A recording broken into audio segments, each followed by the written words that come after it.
Lawyers.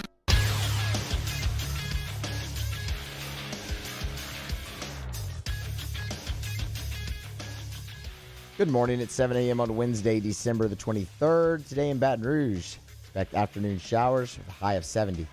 Coming up today on Off the Bench, presented by All-Star Toyota. The SEC Network's Peter Burns joins the show at 7:30. NOLA.com, Amy Just stops by at 8 a.m. Would You Rather Wednesday at 8:15. John Brady, 8:30. Tiger Details Jarrett Roser at 9 a.m. And ESPN's Andrew Lopez talking Pels Raptors at 9:30. Follow today's show on Twitter at OTB_ESPN. Watch live at the 1045 ESPN YouTube channel.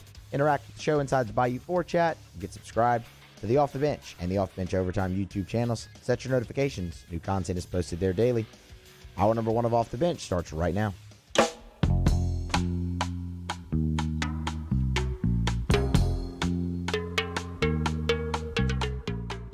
All-Star Toyota presents Off the Bench with Jordy Collada and T-Bob Hebert. ESPN Baton Rouge, New Orleans, Alexandria.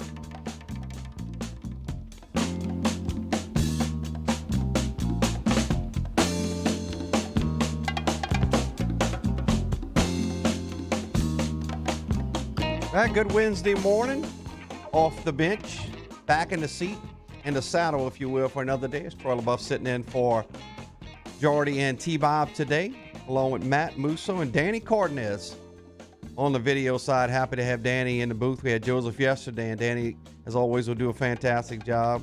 Moose, how are you? I'm doing well, Troy. One more day. This is it. Boy, you've been in a stretch, my Vacation friend. starts tomorrow. Well, that's not true. Vacation starts tomorrow. Calling you at 4:30 a.m. tomorrow. No, you're not. Well, you actually go ahead. You can call. I'm not going to answer.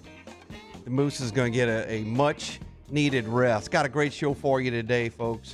Happy to be back in the seat. Definitely want to interact with you in the YouTube chat, brought to you by Bayou Ford. Reminder, you can listen to us 104.5 ESPN Baton Rouge, 100.3 ESPN New Orleans, with 94.7 ESPN Alexandria. Good morning to all of you folks listening out there on those different stations. 1045ESPN.com, presented by All-Star Toyota of Baton Rouge. All of our sound on demand, brought to you by Carriages in Baton Rouge. Ooh, a lot to talk about today, obviously. We got some really good guests. As Moose said earlier, we'll get Peter Burns at 7:30. We'll talk everything SEC. Peter from the SEC Network. Amy Just will break down the Saints' upcoming opponent, Minnesota, and talk about maybe some other things New Orleans Saints-wise. Would You Rather Wednesday today. Never been a part of it. Looking forward to it. I know Moose will get some good ones for that. Coach John Brady joins the show at 8:30 to talk LSU hoops. We're going to talk overall SEC basketball. LSU will crank up SEC hoops versus Texas A&M on December 29th. 9 o'clock, OTB-OT will have Jarrett Roser from Tiger Details. He's going to give us some commentary on the high school championships coming up. That is not in the Superdome. That will be in Natchitoches. And Andrew Lopez, Pels Open tonight against Toronto, will give us a preview of that one. Without further ado, let's take a look at today's headlines.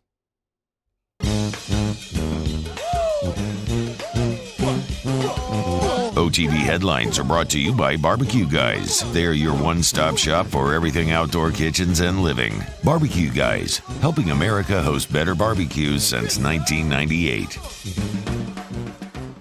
LSU football continues to shuffle its coaching staff as offensive coordinator Steve Ensminger will step down, semi-retire. He'll move to an offensive analyst role, as well as defensive line coach Bill Johnson, who will do the same. He'll move into a defensive analyst role. So LSU is now in the market for an offensive coordinator and a defensive coordinator as they head into the offseason. The coach's all-SEC football team was announced. The Tigers landed 4 players on the first and second team. Defensive back Derek Stingley Jr. and kicker Cade York were first-team selections. Defensive lineman Allie Gay and punter ZVR Zach Von Rosenberg made the second team. The Tigers were well represented on the all-freshman team with tight end Eric Gilbert, return specialist wide receiver Keyshawn Butte, defensive lineman B.J. Ojolari, and defensive back Eli Ricks. The SEC Offensive Player of the Year was Devontae Smith of Alabama. The Defensive Player of the Year, just an Alabama theme, folks, Patrick Surtain II. Special teams player of the year was punter Jake Kamada of Georgia. The freshman of the year, guy that lit up LSU this year, played very well against the Tigers, quarterback Connor Bazelak of Missouri. The coach of the year, Nick Saban. Jacobs blocking trophy went to 2 Alabama players, center Landon Dickerson, who's actually hurt in Alabama's game against Florida in the SEC Championship. He will not be available for the college football semifinals or the finals, it looks like.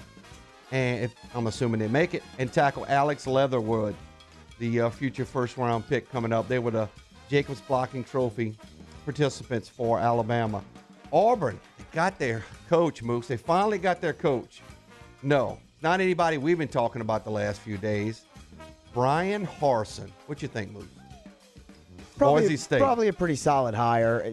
Maybe not the splash that Auburn fans are looking for, but after you go through about 6-7 candidates like Auburn did, to land on somebody with the resume like Brian Harsin, who has 4 conference championships between 2 conferences and 76 wins to 24 losses at 2 different head coaching stops, it's a pretty solid hire. And he has experience replacing Gus Malzahn because he already did it once at Arkansas State. Yeah, Harsin is a solid coach. He's a guy that, if you do research on him, he's a guy that in the trenches, really offensive, defensive line, he really concentrates on that. He's a guy that has run a balanced offense, so you won't see what we've seen from Malzahn in the past. And as we talked about, he's following Malzahn. He replaces Malzahn here at Auburn. He replaced him at Arkansas State as well back in the day. So Brian Harsin from Boise State is the new head coach of the Auburn Tigers. The Pelicans open the season tonight. Toronto, Coach Stan Van Gundy makes his debut. You can be assured that Zion Williamson will play more than 20 minutes in this game. The restrictions are off. The training wheels are off. You're going to see a full Zion Williamson. Let's just hope he can stay healthy, because I think the Pelicans can have a fantastic season. The Florida Gators football team hit with NCAA recruiting violations. They received a 1-year show cause penalty due to Coach Dan Mullen, an assistant coach, having contact with a high school junior. That's a no-no. It was deemed a level 2 violation, being that it was a high school junior and it can't be contacted. The Gasparilla Bowl, which pitted South Carolina and UAB, was canceled due to the Gamecocks withdrawing due to COVID-19 issues. There is speculation that the players were not going to play for assistant interim head coach Mike Bobo, so not sure about that one. COVID is a good excuse for just about anybody these days. Maybe that's the case within the South Carolina program, but they will not be playing in the Gasparilla Bowl. So UAB was without an opponent. It looks like the bowl will be canceled. How about Kevin Durant last night? He had a good day. He had a good day. He did have a good day on the court, but boy, his post-game interview was not real good. Kevin Durant was interviewed by Charles Barkley, and it just didn't go over real well. Barkley asked him a question, and he said yes. That was it. Nothing further to add to it. So if that's any indication or a precursor of what the NBA season will look like, I don't know. We have the audio of it if you'd like to hear that real quick. Yeah, let's do that. There was talk about you coming back for the playoffs last year, so you really just been working on your game, trying to get back your timing and conditioning, really, to be honest, correct? Yeah. That was it. Hey, man. I mean, look, you can't say he didn't answer the question. Help us out, Kev. It wasn't. I mean, yeah, that's what I've been doing. he basically Been working on my conditioning. He basically dusted him. I mean, he was not going to give him any more than that. I can't imagine Chuck took too kindly to that. They pretty much roasted him. They roasted him after that. I mean, it was a continued talking, and as we know, Charles Barkley really doesn't care. Him and Shaq pretty much speak what they need to say on the air, so they pretty much roasted him. So the NBA getting started. Got started last night. The Lakers lost, so not upset about that one, Moose. They lost to the Clippers. Paul George went for 33. Blake Griffin went for 33. and the Lakers are complaining that there's nobody in the stands to watch them get their rings and unveil the banner. So I can understand that in Pretty a way. snazzy rings, too. They look good. It's a good ring. It's a good ring. I got to give him credit. Speaking of snazzy, how about this hat? Yeah, man. Hey. Limeway Insurance Represent. Agency, Donaldsonville Glass and Body. Two of our sponsors here on Off the Bench. Don't go anywhere. We'll take a timeout. When we come back, we'll talk about the LSU fallout with coaching changes, and obviously I got a few things to say about Coach Steve Ensminger, and they're pretty good. So don't go anywhere. This is Off the Bench. OTB headlines are presented daily by Barbecue Guys. Remember, the most popular grill on the market is Blaze Grills. Blaze Grills is headquartered in Baton Rouge. Shop on the web at barbecueguys.com. Off the Bench with Jordy Collada and T-Bob Hebert. ESPN Baton Rouge, New Orleans, Alexandria. Donaldsonville Glass and Body brings you the conversation each week here on Off the Bench and is a proud supporter of OTB, online dgbauto.com. Remember, if you need collision repair, you need to stop in and see Donaldsonville Glass and Body, 415 Division Street, as you can find them there. They're online at dgbauto.com. Not all about the collision repair, though they are the best in the industry if you want to find the best, just because of the customer service, really. They do the best work, but the customer service is really going to win you over. Like the 24-hour towing service. They come to the accident site. They come to where the car is, move the vehicle from the site back to the shop, make the repair. All of that stuff you can look online at dgbauto.com, 415 Division Street. dgbauto.com, dgbauto.com, the best collision repair site in the state. I put that on everything, man. It is awesome.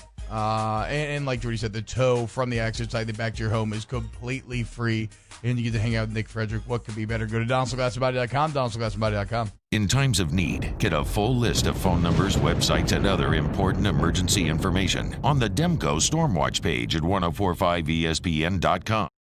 If I built a van, it would do more than haul. It would carry my entire business. I'd make it available in dozens, if not thousands of configurations. It would keep an eye on my fleet. And an eye out for danger. If I built a van, I'd make it available in diesel and gas. And I'd build it right here in South Carolina. Introducing the all-new Sprinter, starting at $33,790. Built in the USA. Mercedes-Benz. Vans. Born to run. Gulf Coast Bank and Trust is a local bank with a straightforward philosophy. It's about doing the right thing for our customers. Participating in our community with annual local fundraisers. Offering individual attention in a modern banking atmosphere with a trusted local company. Gulf Coast Bank invested in technology with a local touch, giving our customers the power to bank anywhere, anytime. We're building relationships through personal service as the bank that cares about you. Gulf Coast Bank and Trust, the bank that cares about you. I've been doing business with Luba for 25 years. They're dependable, trustworthy. It's just the attention to detail with our clients. Our folks have years and years of experience. They're highly trained professionals, but many companies have that asset. What I'd like to think makes Luba a bit different is that we use those talents in a way that truly is dedicated to serving the needs of the folks who depend on us. Are you a licensed contractor? There's lots of good contractors in Louisiana doing work the right way, but unfortunately, too many unlicensed contractors are working outside the licensing requirements. Working as a contractor in Louisiana requires a license for the company doing the work.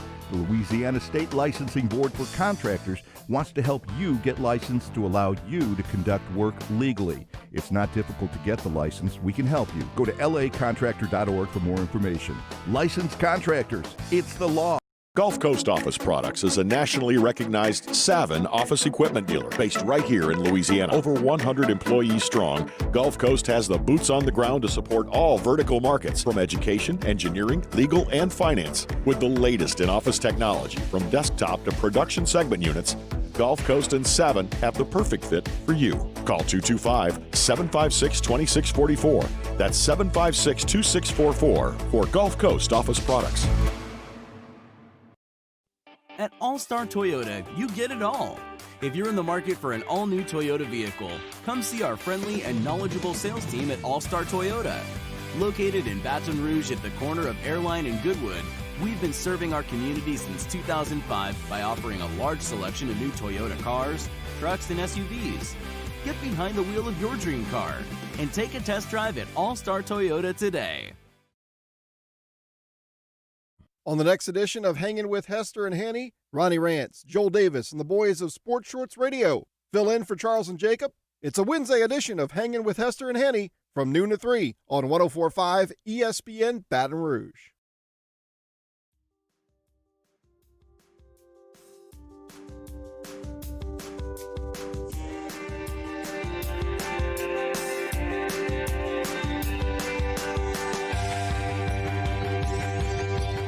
All-Star Toyota presents Off the Bench with Jordy Collada and T-Bob Hebert. ESPN Baton Rouge, New Orleans, Alexandria. Shout out to everyone who took advantage of Accutem's great deals that they've been doing all season long at the halftime of every LSU football game. Text 31996, the word halftime. If you did, you got that $49 Tiger tune-up. So a huge thank you to Accutem for hopping on the off-the-bench train and providing the customers with some excellent HVAC services throughout the entire year. But it doesn't end with football season. They're still there. And I mentioned customer service. Accutem has over 1,200 reviews on Google with a 4.9 rating. Trust me when I tell you, once you work with Accutem for the first time, I had them come out and do one of the tune-ups of my home, which are only $99 normally. You could have the deal was $49, but it's still only $99. But once I had to come out and deal with my home, I've never had such a painless experience in terms of people have to show up at a window of time or anything like that. Don't take my word for it. Go to AccutempBR.com and try them out for yourself. Welcome back into OTB. Troy LaBeouf sitting in for Jordy and T-Bob today. Looking forward to having all of our guests today. But before we get to Peter Burns in the next segment, I wanted to talk a little bit, obviously, about the changes for LSU football. YouTube chat up and going. Good morning to all you guys out there. Yeah, Todd Jones, Boise State, Brian Harsin. We're talking about Brian Harsin getting the job at Auburn, and that was certainly something that came from left field. Moose and I have been talking about when we did Tiger Zone, speculating, last week on what the situation would be. That was a name that certainly did not come up. Also, the question was asked, this is the biggest turnover in the coaching staff. Yes. So in 1999, Jerry DiNardo hired Bob McConnell as offensive coordinator, Lou Tepper as a defensive coordinator. So that was the last time they did both coordinators. Coach O is having to do that now, replace both of his coordinators. And you're replacing the entire defensive staff minus DB coach Corey Raymond and recruiting coordinator. So, yeah, it's a complete overhaul on the defensive side of the ball. Offensively, you have somewhat of an overhaul as well. I mean, obviously, Mickey Joseph returns as a wide receiver coach. Kevin Falk as your running back coach. Kevin Falk is and will be one of the best recruiters in the country. He already is. I think he's going to continue. When he can actually meet with these recruits face-to-face, you're going to see some big things. And you already saw it. 2 of the top 10 running backs in the country coming to LSU for the 2021 class. He's already on some 2022 and 2023 guys as well. Mickey Joseph, he doesn't get a ton of credit, but Mickey Joseph does a fantastic job with the receivers. He was maligned when Jerry Sullivan was here as not being able to coach receivers. That was the talk. He was just there to recruit. I'll disagree with that. Mickey Joseph has turned into an excellent position coach, and obviously his connections and his recruiting of players, especially from his hometown area in New Orleans, is fantastic. James Craig, the offensive line coach, have not heard that he will not be back. He's done a nice job with those guys. I mean, they won a trophy last year, the Moore Trophy, blocking, as far as all your offensive line as a complete unit. So he certainly can't be a bad coach this year and was a good coach last year. Could things have changed a little bit? Yeah, certainly. Can LSU block a little bit better up front? Absolutely. Holding blocks a little bit longer, finishing blocks off, technique-wise, everything. I mean, that's always something to continue to look at, but Craig is a guy that I know Coach O has a ton of confidence in. He's had relationships with him in the past, and I think he's going to continue to be a fine offensive line coach at LSU. You lose defensive line, Coach Johnson. He's moving on to an analyst job. Ton of names out there on who can get that job. A name I've heard lately is Bo Davis. Bo Davis is the former LSU player, coached at LSU, coached at Alabama, in the NFL right now. I think he might be with Detroit. I have to look that up. But he is in NFL. I think he's a guy that really wants to be in the college game. Gotten into a little situation when he was at Alabama. I think he was the fall guy for that on some recruiting stuff. But I think Bo Davis would be a great addition because he's a guy who can not only coach the position, but he can recruit as well. I think he's well respected in the ranks. I'm not saying he's the guy that's gonna get it, but I think he's a name that's been floating out there. Let's move on to Steve Ensminger. A lot to say about Steve. Steve's a hometown guy. Played at LSU in 1976 to 79. A quarterback. Shared the duties. Was nicknamed the Slinger. When not a ton of people would throw the football. Back then, LSU did throw it a bit, and Steve was a guy that could throw it. Hence his nickname, the Slinger. Steve helped lead a record-breaking offense. Led a record-breaking offense in 2019 when Joe Burrow was the quarterback. One of the most well-respected guys in the building at LSU.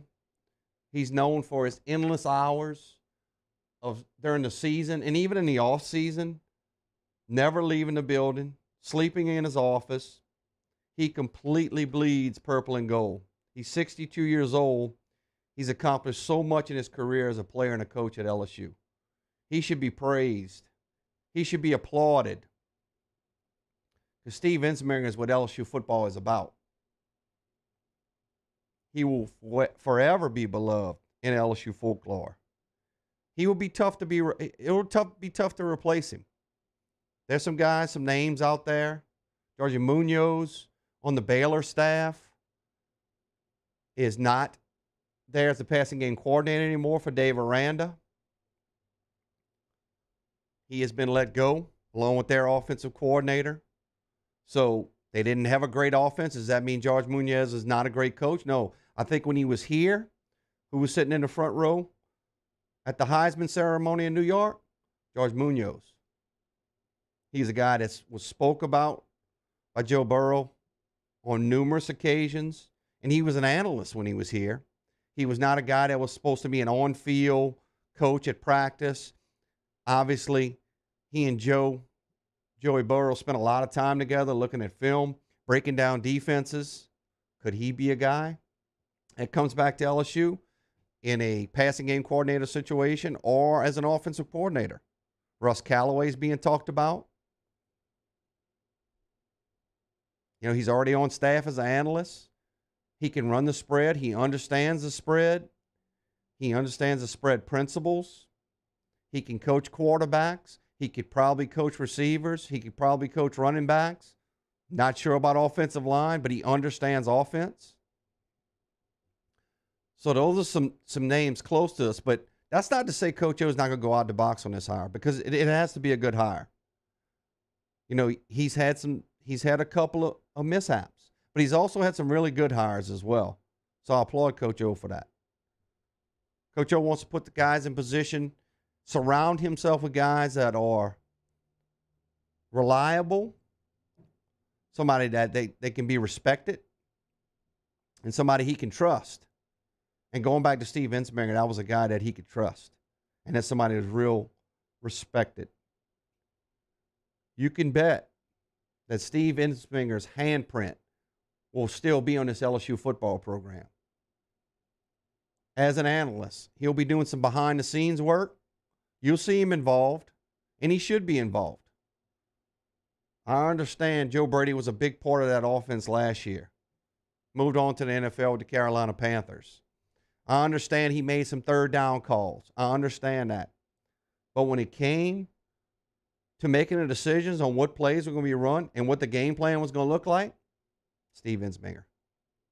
No, don't forget that, folks. Todd Jones says, Troy, will cleaning house help with the NCAA investigation or not? I don't think it has anything to do with it, Todd. You know, is it a gesture? Yeah, but I still think the NCAA is going to continue to do their investigation. LSU has hired a separate law firm to do their own investigation of what is going on with the Title IX situation. So, yeah, I don't think it'll have anything to do with it. Brian Burgess, everyone should be grateful for Slinger and what he's meant to LSU. Absolutely, Brian. I agree with those comments. What's up, Devin Stive? T-Roy ready to run the 5K. LFG. Can't say what that means. What's up, Devin? Moose, let's get your comments before we go out of here on Steve Ensminger.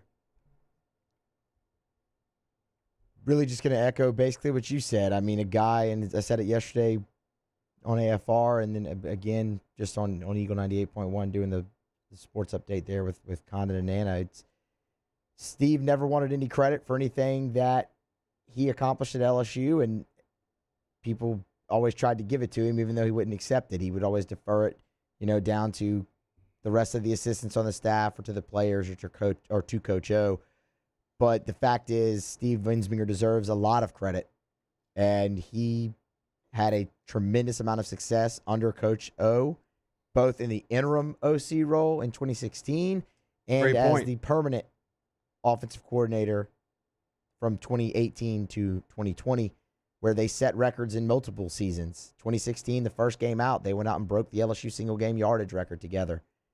And, I mean, that's just he never stopped breaking records while he was in that position. So it's time that Steve gets the credit that he deserves, and nobody deserves the opportunity to transition away from the field on his own terms more than Steve Ensminger.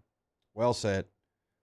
Renee Toops, stop hiring from the USC 2000 tree. Those good old days ended 15 years ago from Renee Toops. Can't completely disagree with you, Renee. I'll say this. Coming from a coaching background, obviously not at this level, I was at the high school level. You want to hire people that you're comfortable with, that you have a relationship with and you know. Now, in the contrast, Auburn went off of their tree. They didn't go to somebody that maybe had been there in the past or maybe, who knows? I'm not sure if the athletic director had a personal relationship with Brian Harsin, but that's who they went with. But I think Coach O has showed you his hires have come from people he's had relationships with in the past.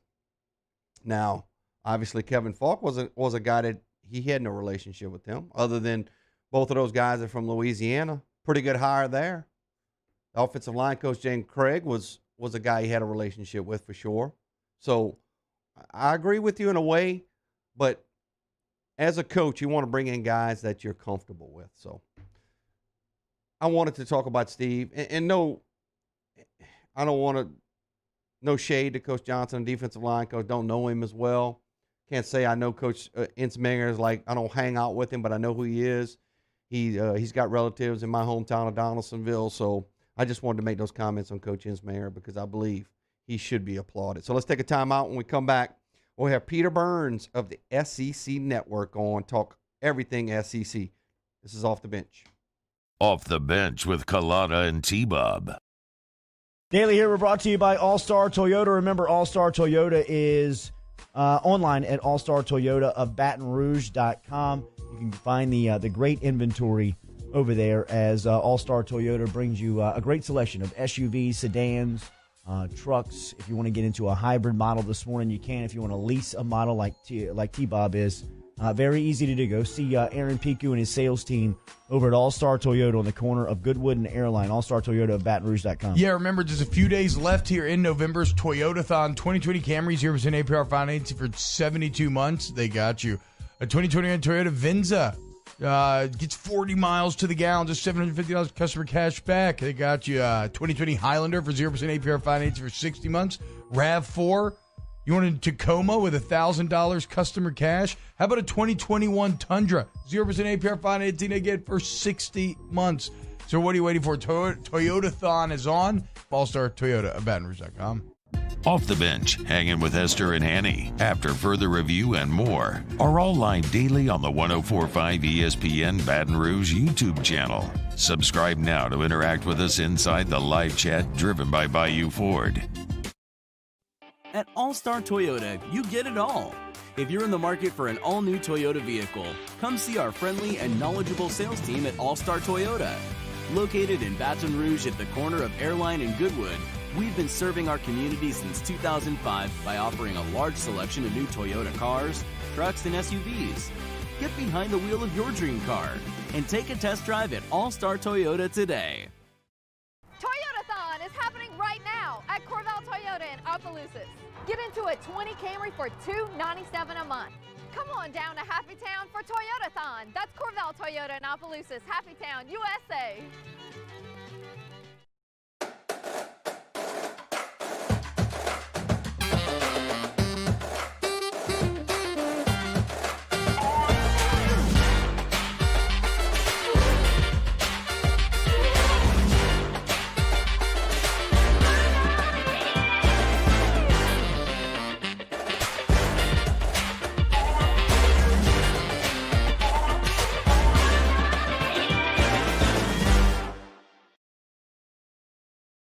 $14,000 off MSRP on a new 2020 Ford Expedition XLT. All new Bayou Ford vehicles come with a 1 million mile powertrain warranty, and with Bayou to You, free delivery right to your door. The crew at Bayou Ford is going to do right by you.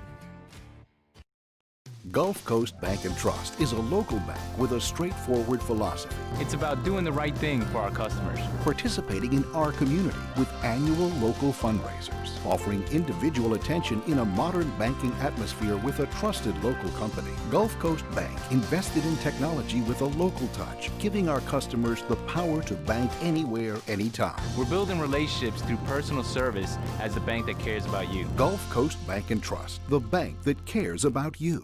If I built a van, it would do more than haul. It would carry my entire business. I'd make it available in dozens.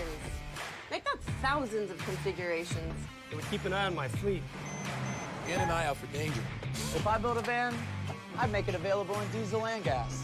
And I'd build it right here in South Carolina. Introducing the all-new Sprinter, starting at $33,790. Built in the USA.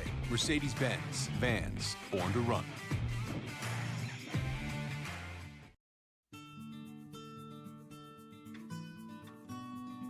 This is a house call.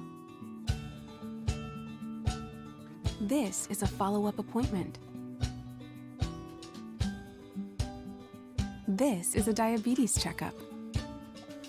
This isn't just more convenient care, it's more advanced care. This is innovating healthcare at Louisiana's #1 hospital, Ochsner. Hey, it's Musso. Join us for Wednesday's AFR presented by Pluckers. The Pelicans tip their season off against the Raptors. We'll preview it with Todd, Graff, and Nini. Also, the latest on the LSU coaching overhaul and a deep dive on Saints Vikings. AFR 3 to 6, 104.5 ESPN Baton Rouge.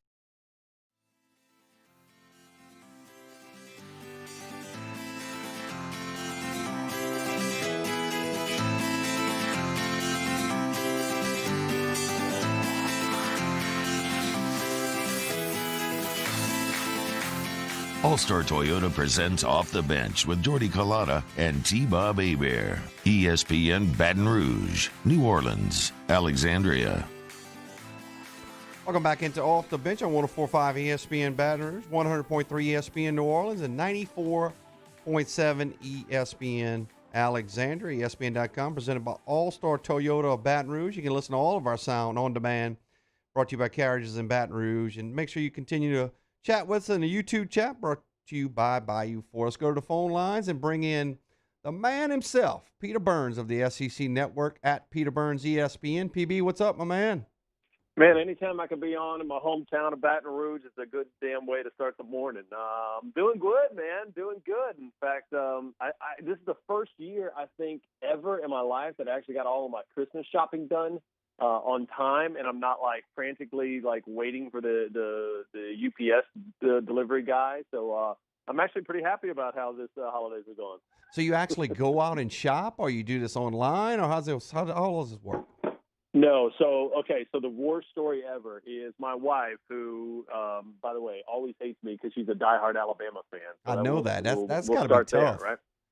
It is difficult, especially this year. A couple years ago, I was just got so busy with SEC football and that I forgot to order a bunch of gifts into the last week. So on Christmas morning, I had to wrap a bunch of like paper IOUs, like, hey, here's a picture of this and here's a picture of that, but none of it's in. And so this year, like early December, like the first week, I sat down. I was like, I'm getting my blanket gear, like, and I ordered it all, and it's all here. So I'm happy. So I feel like LSU now. Now you got to go out there and shop for D coordinators and offensive coordinators and everybody. So Christmas morning is going to come to Tiger fans soon as well. Apropos, you such a transition right there. I want your thoughts on the LSU football changes. Obviously, LSU is now looking for a new offensive and defensive coordinator for the first time together since 1999. You remember Jerry D? Brought in Bob McConnell and Lou Tepper. So. Sweet Lou, baby. Sweet Lou. Your comments on that?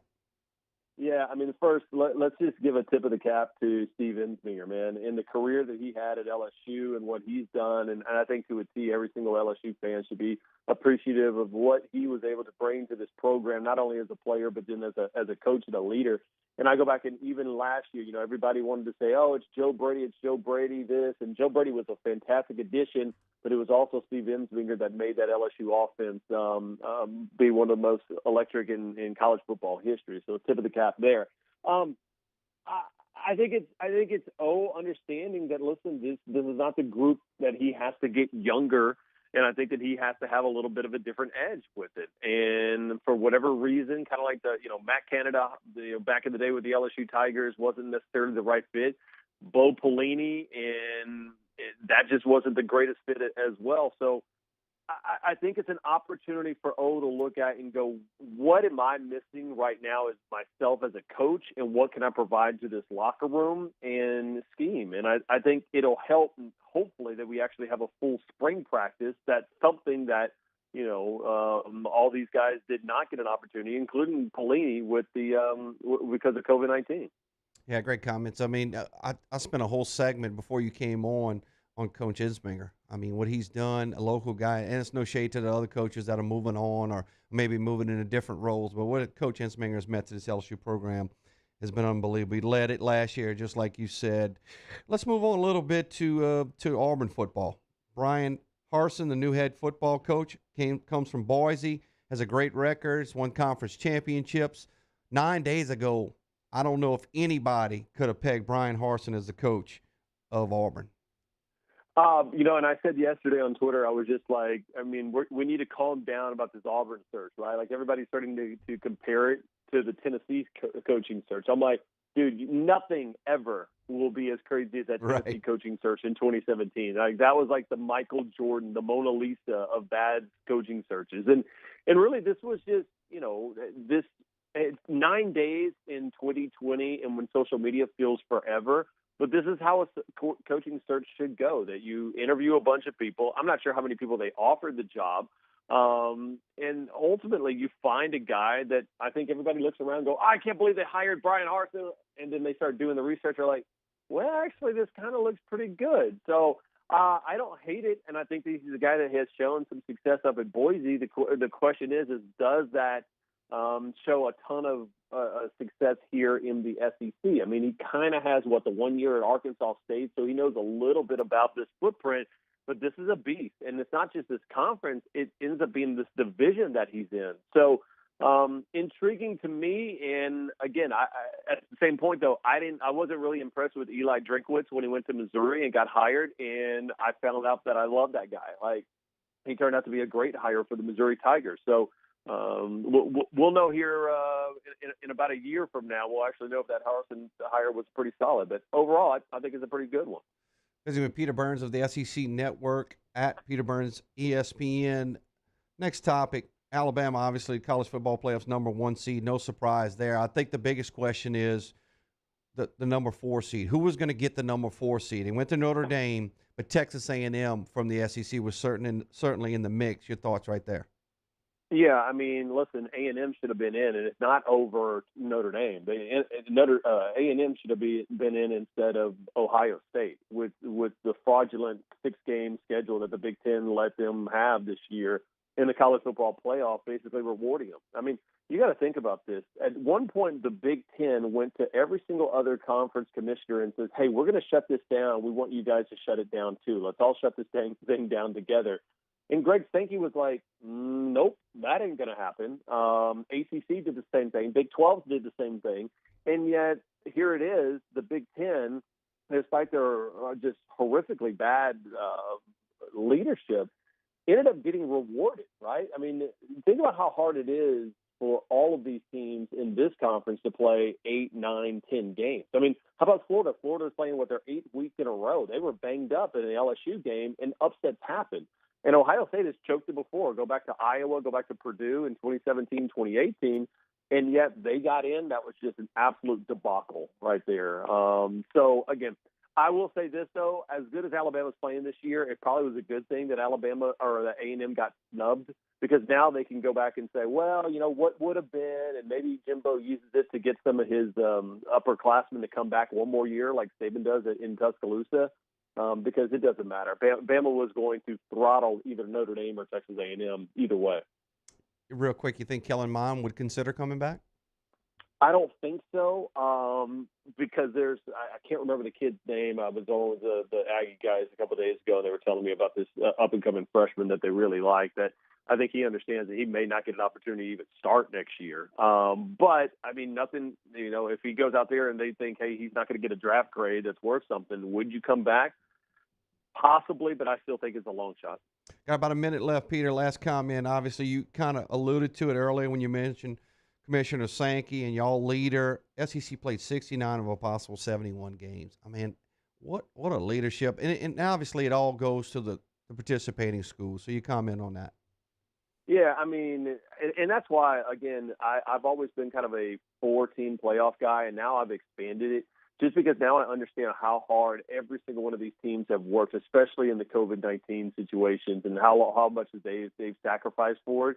And it made me appreciate it. Listen, a lot of people look at Greg Sankey like, oh, he's a commissioner, he hates this, hates that. Without his leadership, we wouldn't have had a college football season at all. And I tip his cap to him, and it's part of his legacy, and that's a pretty good one to have, along with Mike Slive and Roy Kramer.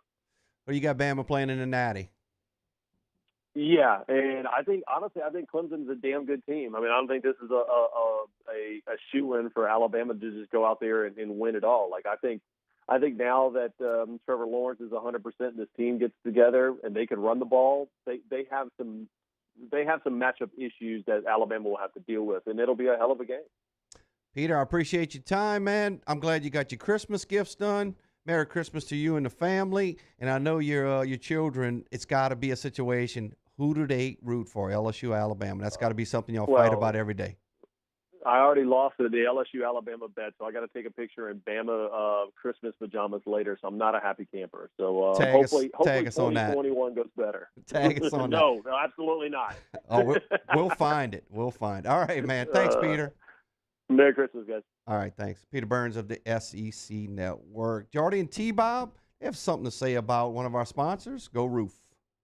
Daily brought to you here on Off the Bench by Go Roof, GEAUXroof.com. Get in touch with them today for a free professional estimate on your residential, commercial, or if you need a roofing repair, Go Roof can help you. Remember, get in touch with them, 927-8300 for free professional estimates, or online, GEAUXroof.com. Yeah, so the two elements that I really love to highlight, the free professional estimate, so no upfront cost for them to come out like some people do, where they charge you just to come look at it, right? Not them. They're going to look at your roof. They're going to give you an estimate, know exactly where you stand, so then you make a fully informed decision. When you then decide to act on it and work with Go Roof, you're going to get a 2-year workmanship guarantee, and that is on top of the manufacturer's warranty, okay? So they're not running concurrently. They're on top of each other, meaning that you're going to make a fully informed decision for free up front, and then you're going to have peace of mind that's going to carry you through to the end. And so what does that result in, Jordy? A beautiful new roof every single time. That's right. Roofs. Hey, you heard it, Go Roof. What a commercial. I love watching that commercial. We'll be back. We'll wrap up hour number 1. This is Off the Bench. Off the Bench with Kalana and T-Bob. Central Plumbing Company, remember online, centralplumbing.org. Get in touch with them this morning, 925-8552. Today's the last day. If you're hosting tomorrow, get them out today. Make sure the plumbing is working. 925-8552 is the phone number for Central Plumbing Company, online, centralplumbing.org. Centralplumbing.org, centralplumbing.org. Go there today for all of your plumbing needs. I had them come out the other day because some baby wipes got flushed down the toilet. I got the snake out, couldn't get it out. It wasn't long enough. Central Plumbing comes out, literally took like 5 minutes. My problems are solved. My toilet's flushing. I don't have to lift a finger. Licensed, bonded, insured there when they said they would be. It's an ideal customer experience. And look, flat rate pricing structure means no surprises that are going to shock you out of nowhere or anything like that. So if you need any plumbing help at all, residential, or if you're in a business or an office building, they got your back. Call 925-8552 or go to centralplumbing.org today. Our listeners fire off their opinions on the jimsfirearms.net hotline at 499-1045. Keep listening for your next chance to shoot us your thoughts with the jimsfirearms.net hotline on 1045 ESPN Baton Rouge. This isn't just another day. It's so much more. Kelly's life was put on hold when her auctioneer primary care doctor discovered a rare blood disorder. Her doctor connected her to an auctioneer care team of cancer, heart, and kidney specialists. With multiple primary care locations around Baton Rouge, same-day appointments, and online scheduling, we're relentless about keeping you healthy. Auctioneer Baton Rouge, innovating healthcare for Kelly. To all of our heroes working on the front lines of this COVID-19 pandemic, your bravery and selflessness represent the very best of us, and we want to say thank you. I'm asking everyone around the state to join me in celebrating the heroism of our healthcare professionals on the 19th of every month at 1900 hours, that's 7 p.m. Write a note of appreciation, make plans to donate to charitable organizations, or say a prayer. To learn more, visit 19thanks.org. Thank you, and God bless. T-Bob Hebert here with breaking news. Front to Back Boat Services is the shop to upgrade your boat tech this fall. With not one but two NMEA certified techs, who better to install your Panoptic sonar, your HD displays. You want to see the fish under the water before you even cast? They have that. Trolling motor you could control with your iPhone? They have that. So what are you waiting for? Get into Front to Back Boat Services right now. Upgrade your boat tech. Make your boating dreams come true. Front to Back Boat Services. You may not know about the 4Kids Foundation, but you've probably heard of the Zurich Classic. And the Zurich Classic exists because of 4Kids. But it's what happens after the tournament that really counts. 100% of the proceeds are donated by the 4Kids Foundation to hundreds of local charities, totaling more than $40 million, all to help local children and families in need. 4Kids helps kids through golf, because every child deserves a shot at a brighter future. Gulf Coast Bank and Trust is a local bank with a straightforward philosophy. It's about doing the right thing for our customers. Participating in our community with annual local fundraisers. Offering individual attention in a modern banking atmosphere with a trusted local company. Gulf Coast Bank invested in technology with a local touch, giving our customers the power to bank anywhere, anytime. We're building relationships through personal service as the bank that cares about you. Gulf Coast Bank and Trust, the bank that cares about you. I've been doing business with Luba for 25 years. They're dependable, trustworthy. It's just the attention to detail with our clients. Our folks have years and years of experience. They're highly trained professionals, but many companies have that asset. What I'd like to think makes Luba a bit different is that we use those talents in a way that truly is dedicated to serving the needs of the folks. It's a Wednesday edition of Jimmy Ott's Game Time, live from Louie's Cafe, right outside the north gates of LSU. We have the latest on all the coaching news around college football, and the Pelicans open their season. Join us from 6 to 8 on 104.5 ESPN Baton Rouge.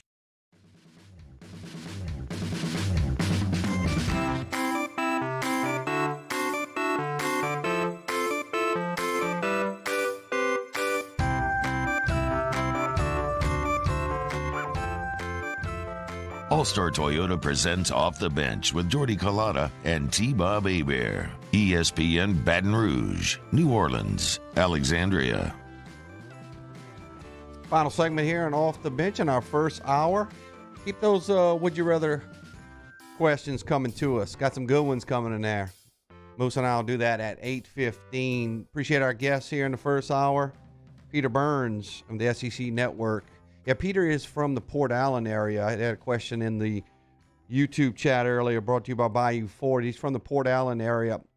Think he went to Catholic High Baton Rouge. I'm pretty sure. I'd have to fact check that, but Peter's a great guy. Does a great job. If you ever get a chance, Google Peter Burns and go check out his story, how he got to where he is now. For all those folks that on a daily basis feel like they just want to give up or quit or nothing's fair, I'm not getting anything I'm asking for, go read Peter Burns' story. I know he's doing well now, but it took him a lot to get there. A couple minutes left here in the first hour before we take a top of the hour break. I wanted to talk a little bit about the all-SEC team. Moose and I will talk about it a little bit here. Not a ton of surprises, obviously, when it comes to who were your players of the year. Moose, Devonta Smith of Alabama was your offensive player of the year. Defensive player of the year was Patrick Surtain. What's ironic about both of those guys? Both of those guys had LSU as offers, and really it came down to the final pick between Alabama and LSU of where these players were going to go. Devonta from Amite High School, unbelievable career. Watched him in the Superdome, put on a show for Amite High School. And Patrick Surtain, obviously, his father played in the NFL for the Dolphins, I believe. Special teams player of the year, Jake Cremata. We mentioned Zach Von Rosenberg being the average-wise the fifth best punter in the SEC. Loaded. SEC was loaded with great punters, including Jake Cremata of Georgia. Connor Bazelak, however you want to say it, the freshman of the year, lit LSU up when they played him. I think he threw for maybe 3 or 4 touchdowns that game. I think he only had 5 or 6 on the year, so he threw for half his touchdowns in the LSU game. Tank Bigsby from Auburn, the running back. Very good, Moose, but I don't know, man. I think if you look at overall what Kayshon Boutte has done, I think you could have had him as a selection right here as a freshman of the year. What you think? He could have been in the running. Elias Ricks could have been in the running too if you want to stick with LSU guys. But I mean, I'm okay with Tank being there. Tank Bigsby for the majority of the year was Auburn's offense, because Bo Nix is limited, to put it nicely. He's had some moments, man, where he's played well, and then he just kind of, and can we tie his inconsistency to maybe Malzahn being moved on? We'll figure that out this year. We'll see if that is the case, or if it's just, Bo Nix isn't the quarterback that they thought he was when they recruited him out of high school. I mean, it's tough to see how these guys are going to react once they get into the game. College is a much different game than high school, so we'll see. Maybe a new coach can come in. Maybe Brian Harsin can come in and work wonders and develop Bo Nix into a SEC starting quarterback, because right now Bo Nix is not an SEC starting quarterback. So that's why I'm okay with Tank Bigsby there, because for the majority of the year he was Auburn's offense. Offensive line on the all coaches SEC team, 3 Alabama players, no surprise. Leatherwood, your tackle, also Deontay Brown, and Landon Dickerson. Dickerson had a tough injury in the Florida game in the SEC championship. He looks like he won't play. And what about Kyle Pitts, man? Kyle Pitts is an intriguing player for Florida. If you look at the mock drafts, they got him going maybe in the top 15.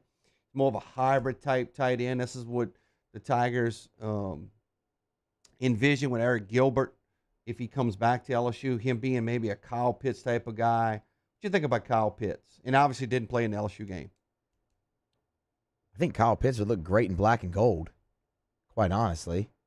I don't know if the Saints would really draft a tight end in the first round. I definitely don't think the Saints will be picking in the top 15. They'd have to move up. But I mean, honestly, I'd love to see that guy play in Sean Payton's offense with how he's been able to utilize tight ends. But you're the prototypical tight end you look for in the NFL right now, for sure.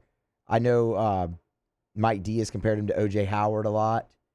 And he can block. That's the misconception. He really improved his blocker with his hand in the dirt this year, and he's an absolute menace to deal with in the red zone. Another player that played on near the LSU campus in high school was Dylan Moses. Played at U High locally here, and he was a first-team linebacker coming off a injury season. A return specialist, Kadarius Toney. He's a great player. We saw him. LSU, as we said, had some selections, but before we get out of here, biggest slight, Lou Groza Award, not having York as one of the finalists. Yeah, that's a travesty. Just an absolute travesty. Who picked that? I don't. The Lou Groza people, and that's a travesty. He was 8 of 10 on field goals from 40+ yards. He kicked the longest field goal in LSU school history, and it was to win a game. And then he went 4 for 4 in a monsoon the week after that. That alone should have been enough. What are we doing? You're right. You're right. Don't go anywhere.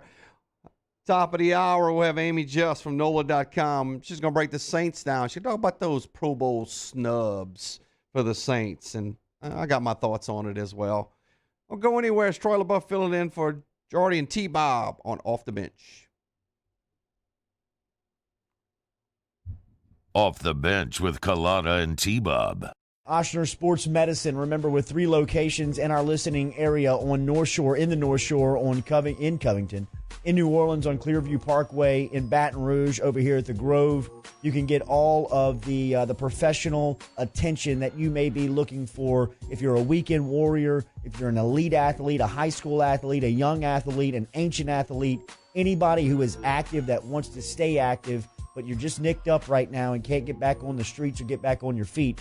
Ochsner Sports Medicine can help. Online, ochsner.org. Ochsner.org, yeah. So if you are injured, there's nowhere better to go. Surgery, they have the best surgical process, pre-op, during the op, post-op. But even the non-surgical options they can explore with the latest techniques. Kind of the minds are at the forefront of these injury recoveries. But what about just getting bigger, stronger, and faster, right? You're a high school athlete, junior high, and ancient athlete. Maximize your athletic potential with Ochsner Performance Training. Trained in the same ways the pros do. Ochsner.org. If I built a van, it would do more than haul. It would carry my entire business. I'd make it available in dozens, make not thousands of configurations. It would keep an eye on my fleet. In an eye out for danger. If I built a van, I'd make it available in diesel and gas. And I'd build it right here in South Carolina. Introducing the all-new Sprinter, starting at $33,790. Built in the USA. Mercedes-Benz. Vans. Born to run. Are you a licensed contractor? There's lots of good contractors in Louisiana doing work the right way, but unfortunately, too many unlicensed contractors are working outside the licensing requirements. Working as a contractor in Louisiana requires a license for the company doing the work.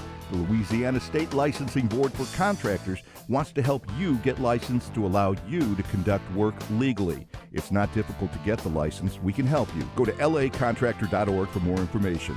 Licensed contractors, it's the law. Gulf Coast Office Products is a nationally recognized Savin office equipment dealer based right here in Louisiana. Over 100 employees strong, Gulf Coast has the boots on the ground to support all vertical markets, from education, engineering, legal, and finance. With the latest in office technology, from desktop to production segment units, Gulf Coast and Savin have the perfect fit for you. Call 225-756-2644. That's 756-2644 for Gulf Coast Office Products. At All-Star Toyota, you get it all. If you're in the market for an all-new Toyota vehicle, come see our friendly and knowledgeable sales team at All-Star Toyota. Located in Baton Rouge at the corner of Airline and Goodwood, we've been serving our community since 2005 by offering a large selection of new Toyota cars, trucks, and SUVs. Get behind the wheel of your dream car and take a test drive at All-Star Toyota today. Gulf Coast Bank and Trust is a local bank with a straightforward philosophy. It's about doing the right thing for our customers. Participating in our community with annual local fundraisers. Offering individual attention in a modern banking atmosphere with a trusted local company. Gulf Coast Bank invested in technology with a local touch, giving our customers the power to bank anywhere, anytime. We're building relationships through personal service as the bank that cares about you. Gulf Coast Bank and Trust, the bank that cares about you. This is a house call. This is a follow-up appointment. This is a diabetes checkup. This isn't just more convenient care, it's more advanced care. This is innovating healthcare at Louisiana's #1 hospital, Ochsner.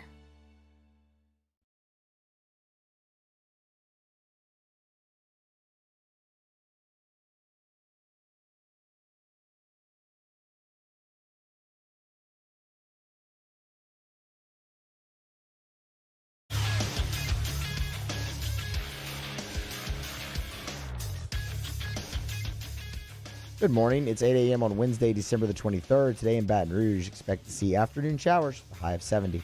In case you missed hour one of the show, catch that up at the on-demand section at 1045ESPN.com. Brought to you by Carriages. Still to come on Off the Bench, Amy Just, NOLA.com, joins the show next. Coach John Brady of the LSU Sports Radio Network will be here at 8:30. Tiger Details, Jarrett Roser stops by at 9, and ESPN's Andrew Lopez previewing Pels Raptors at 9:30. Follow today's show on Twitter at OTB_ESPN. Watch the show live at the 1045 ESPN YouTube channel. Get inside the Bayou Ford chat to interact. Make sure you subscribe to the Off the Bench and Off the Bench Overtime YouTube channels. New content is posted there daily. Hour number 2 of OTB starts right now.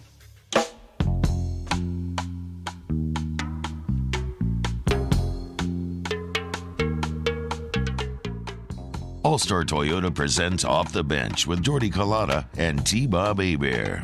ESPN Baton Rouge, New Orleans, Alexandria.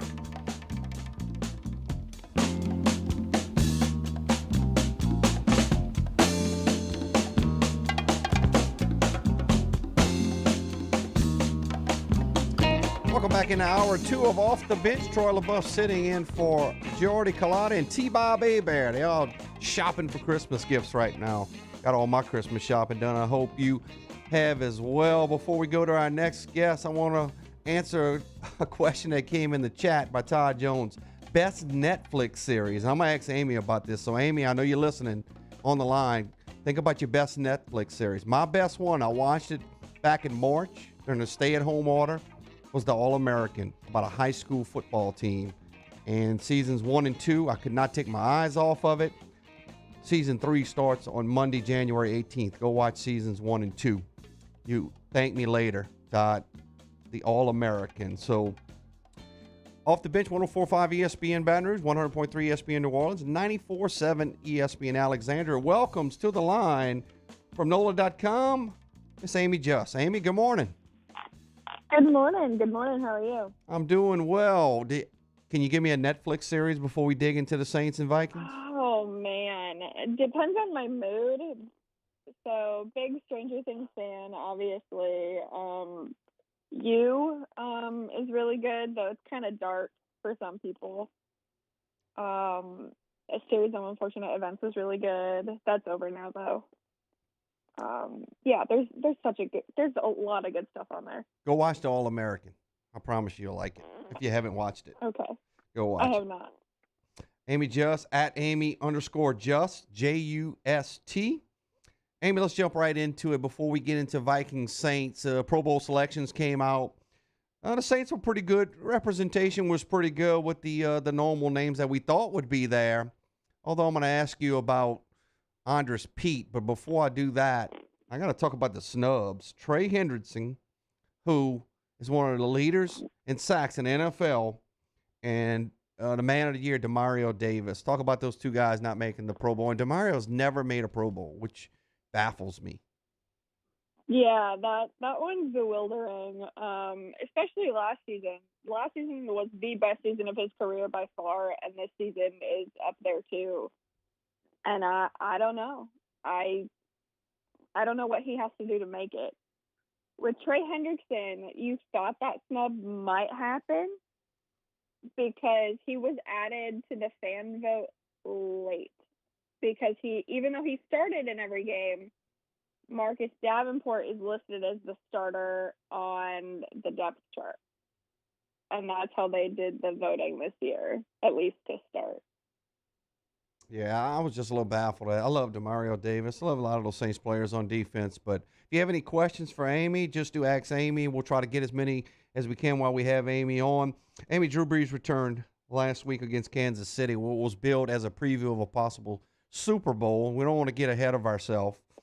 What you think about Drew Brees, his performance in his return? There was a lot that was left to be desired, but that wasn't completely his fault. The third down numbers, that's on everybody. 1 of 11 was brutal. His receiving core was not what it was when he left. You know, he only had 2 of his usual receivers active in Emmanuel Sanders and Traquan Smith, as Michael Thomas, Deontay Harris, and Marquez Callaway were all on the injured reserve last week. There's a chance that Marquez Callaway can come back this week, which would really help. But Michael Thomas and Deontay Harris are out for the rest of the regular season at least. And then the running game was just not there. The Chiefs really pulled every trick out of the book to stop that, and that was an area that they've been really successful this season, and they were running into a wall last week. Visiting with Amy Just of NOLA.com. You can follow her on Twitter at Amy_Just, Just. You mentioned it with Marquez Callaway, which is a guy that really not a whole lot of people talked about coming into this season, but he's turned out to be a very valuable receiver for the Saints. Talk about him a little bit and talk with him coming back off of the injured situation and what is the injury situation headed into Minnesota? Yeah, so he was hurt again. That was Denver, I believe. Everything's kind of running together this year as it is for everybody. Right. And yeah, he's really taken advantage of the injury situation for everybody else this year, right? And he's proved to be reliable, not only as a receiver, but as a returner, too, because Deontay Harris has been hurt off and on this year. And on special teams as well, in being a gunner, he's forced 2 fumbles on returns this year. So he's been very underrated, undrafted guy out of Tennessee. But everybody speaks highly of him. Alvin Kamara loves him, though they were college teammates there briefly at Tennessee. So, but yeah, pleasant surprise for sure. Question came in the YouTube chat brought to you by Bayou Ford. How does Andres Pete continue to make the Pro Bowl, Amy? Yeah, so I think with offensive line, with the fan vote at least, if you're not watching every game and you're, not a Saints fan, you might just go with the names that you recognize and like who made the Pro Bowl last year. I don't know how it works for, NFL players and coaches voting, but at least with the fans, for positions that don't have stats, you might just go with who you've heard of. That's not a good answer, but that's the answer. No, I mean, I understand that. I mean, it's a popularity thing. I know Andres Pete is a guy that gets a lot of flack for the Saints. I mean, he's been even talked about by Sean Payton as being a guy that maybe doesn't always do the job that they're looking for. So, but Andres Pete he is a good player. He would not be playing in the NFL. He wouldn't be. So, it's just I think it's a situation where it's a name thing. It's a popularity and a name thing. I would agree with that. Let's preview Saints versus Minnesota. Minnesota comes in with a record of 6-8. The Saints are on a 2-game losing streak. Push the panic button. No, I don't think so. Chicken Little syndrome. No, I don't think so. Minnesota's a team that's given the Saints trouble in the past, Amy. This is a different Minnesota team, obviously. Defensively, let's start there. This Minnesota team looks nothing like the team that has beaten the Saints in the past. No, absolutely.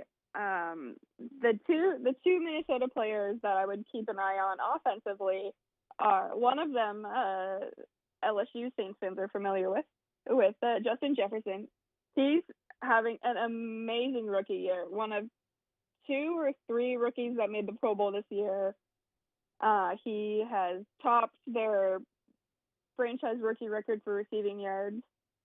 And he's fun to watch. So that might hurt LSU fans who are Saints fans watching him, because you obviously want him to do well.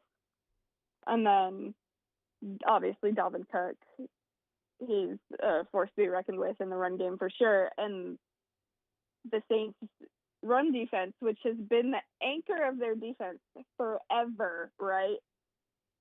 They've had two pretty bad games back to back here in their losses in the run game. So that's something to pay attention to as well. I blame it on the jinx of continuing. The broadcast continues to talk about not allowing a 100-yard rusher, and obviously that was broken by Jalen Hurts and was it Miles, I think, when they played Philadelphia. So I'll blame it on that. But had a question come in, and you may not be able to comment on this or not have any knowledge of it. Any in the Bayou Ford chat, YouTube chat, any Saints coaches linked to fill LSU openings that you have heard of? I haven't heard anything yet, but it wouldn't surprise me if something happens there. The pipeline between the two places is pretty active and has been for years, so it wouldn't surprise me, but I haven't heard anything yet. Sean Payton has talked about routinely, now this is NFL hiring practices, but Sean, for the NFL, wants the hiring practices to begin after the Super Bowl, which gives everybody a better chance. Obviously, hiring for colleges is a little different than that, but Sean has always not shied away from allowing his guys to have their interview opportunities, because in the end, if those guys get hired for better jobs, that makes him look better, and that just makes everybody better. I'll get you out of here on this one. This is Amy Just, at Amy_Just of NOLA.com. Playoff picture. Can the Saints maneuver through the NFC? What looks to be like the 2 seed. That's not locked in yet. Green Bay's not locked in as the 1, but what's the NFC playoff picture look like? We got about a minute for you to talk about that. Yeah. So the Saints can have every seed except for number 4. So nothing is set. Nothing is locked in. A lot of it depends on how the NFC West finishes out.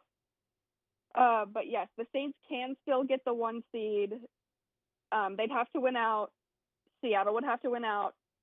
And Green Bay would have to not lose to the Titans, but lose to the Bears.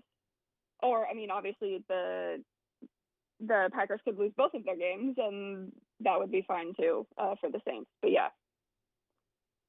Amy, I appreciate your time as always. Keep doing great work, and I want to wish you a Merry Christmas.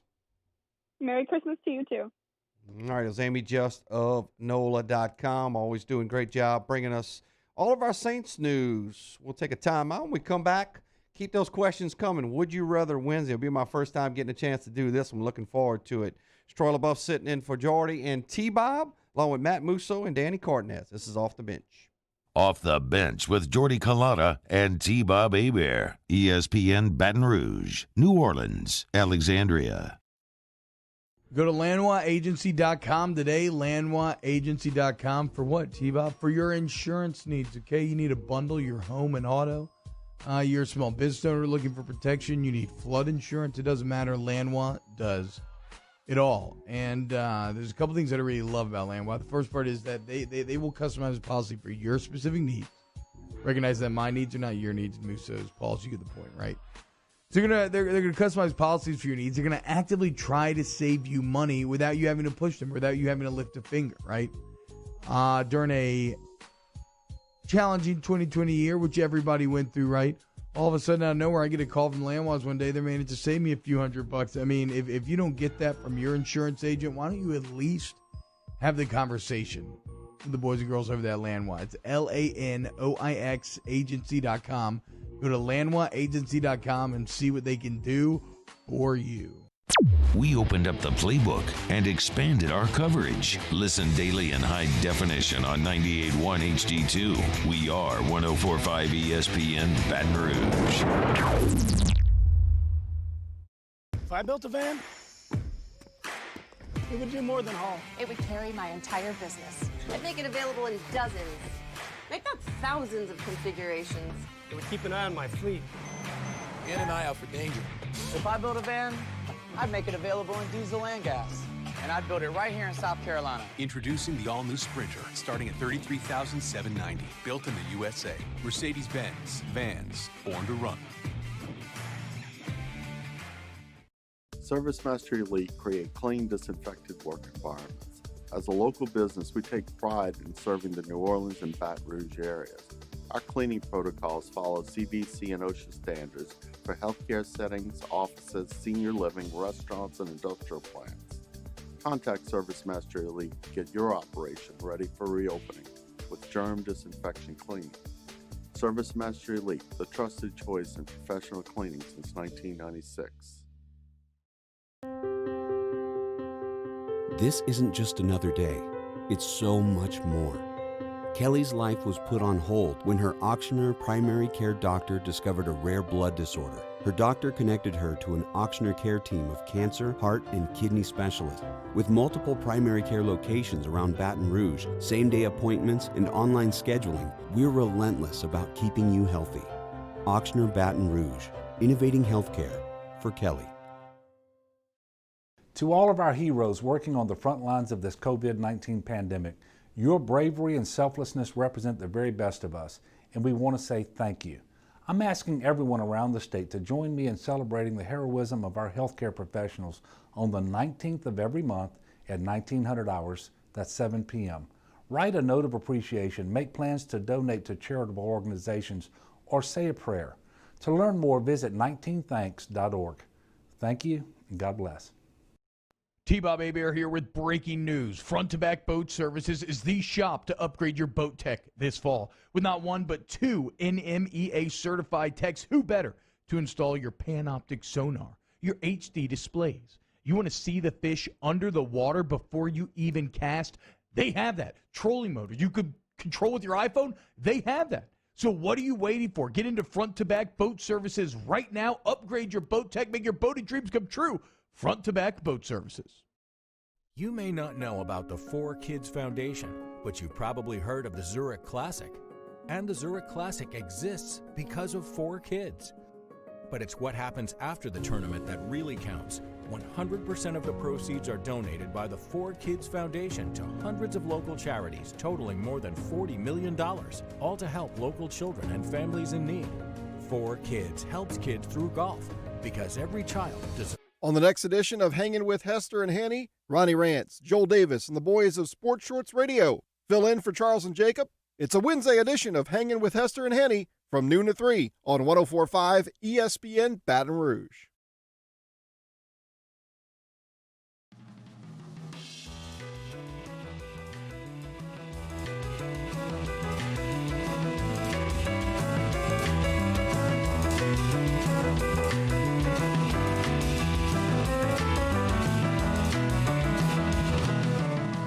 All-Star Toyota presents Off the Bench with Jordy Collada and T-Bob Hebert. ESPN Baton Rouge, New Orleans, Alexandria.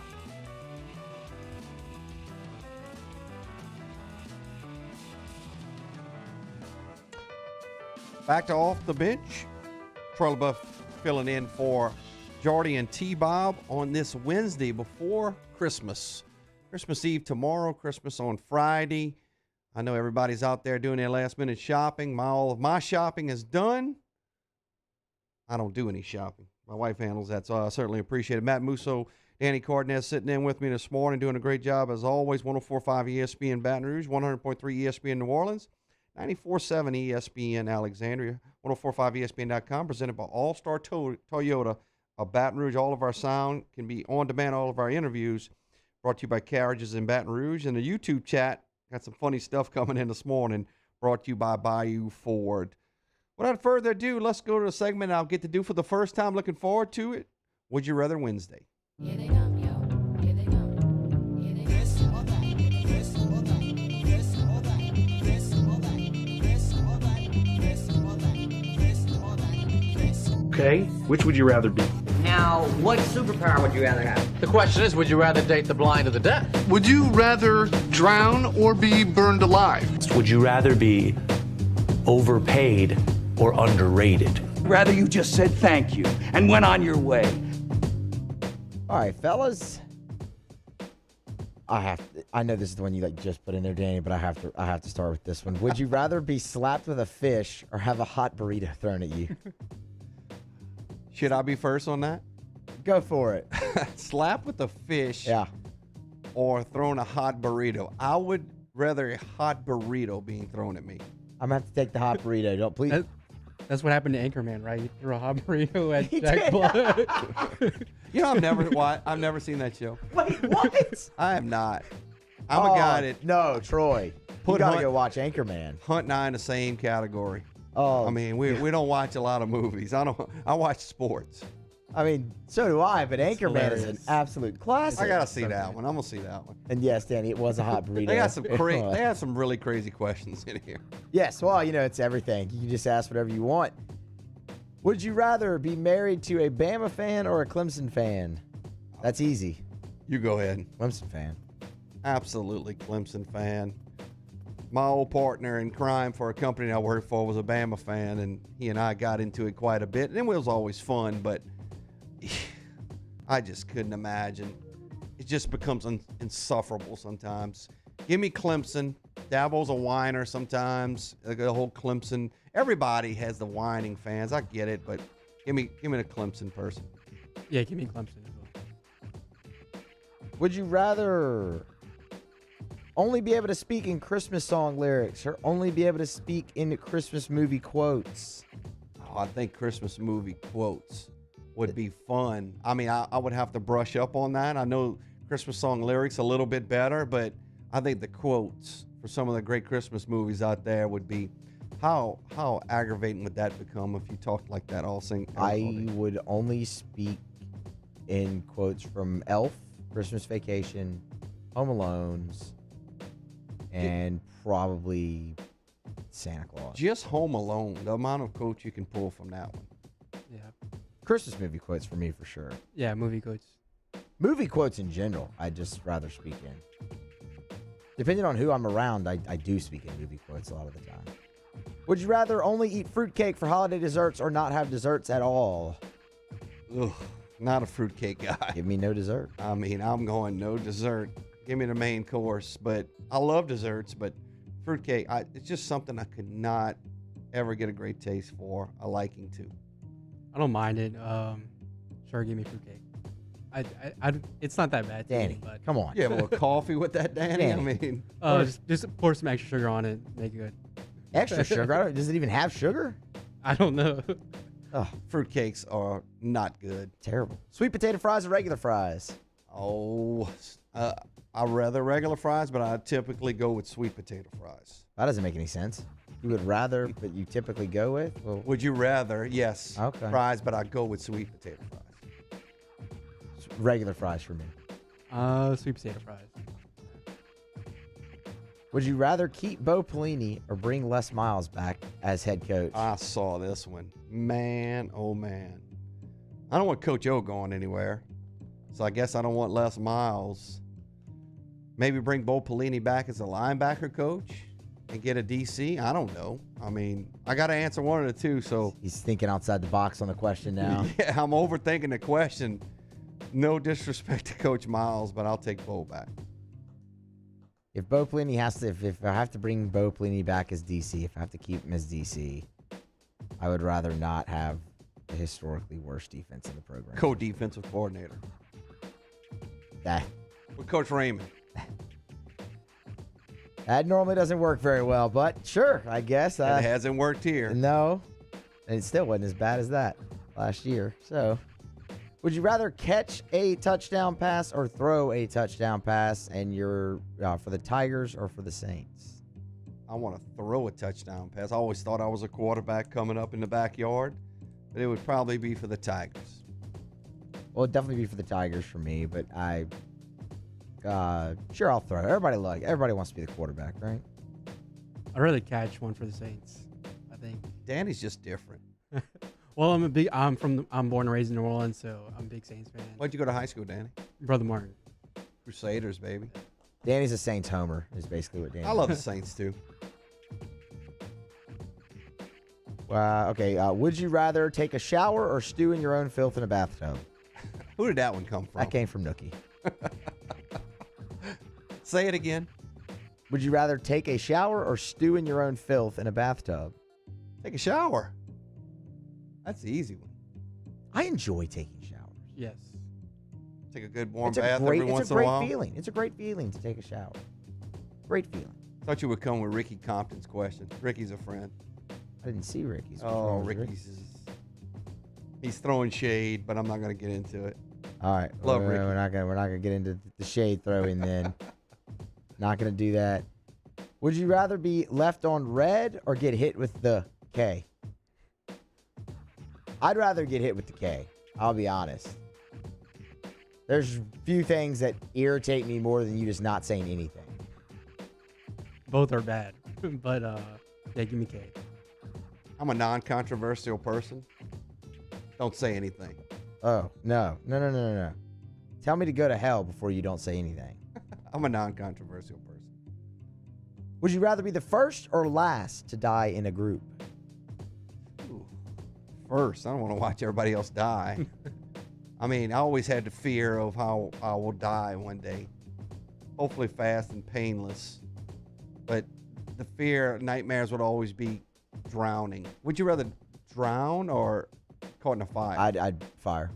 Once your nerve endings burn off, you won't feel anything. They say drowning is the worst. I wouldn't know. But I mean, that's just what I've heard. So yeah, no thank you. No thank you on that. Let's get out of here with, would you rather pastalaya or jambalaya? I mean, jambalaya. I like both. And I honestly don't have much of a preference. I think they're very good, but if I have to choose, I'll take jambalaya. Give me jambalaya. Would you rather? Danny and I agreed.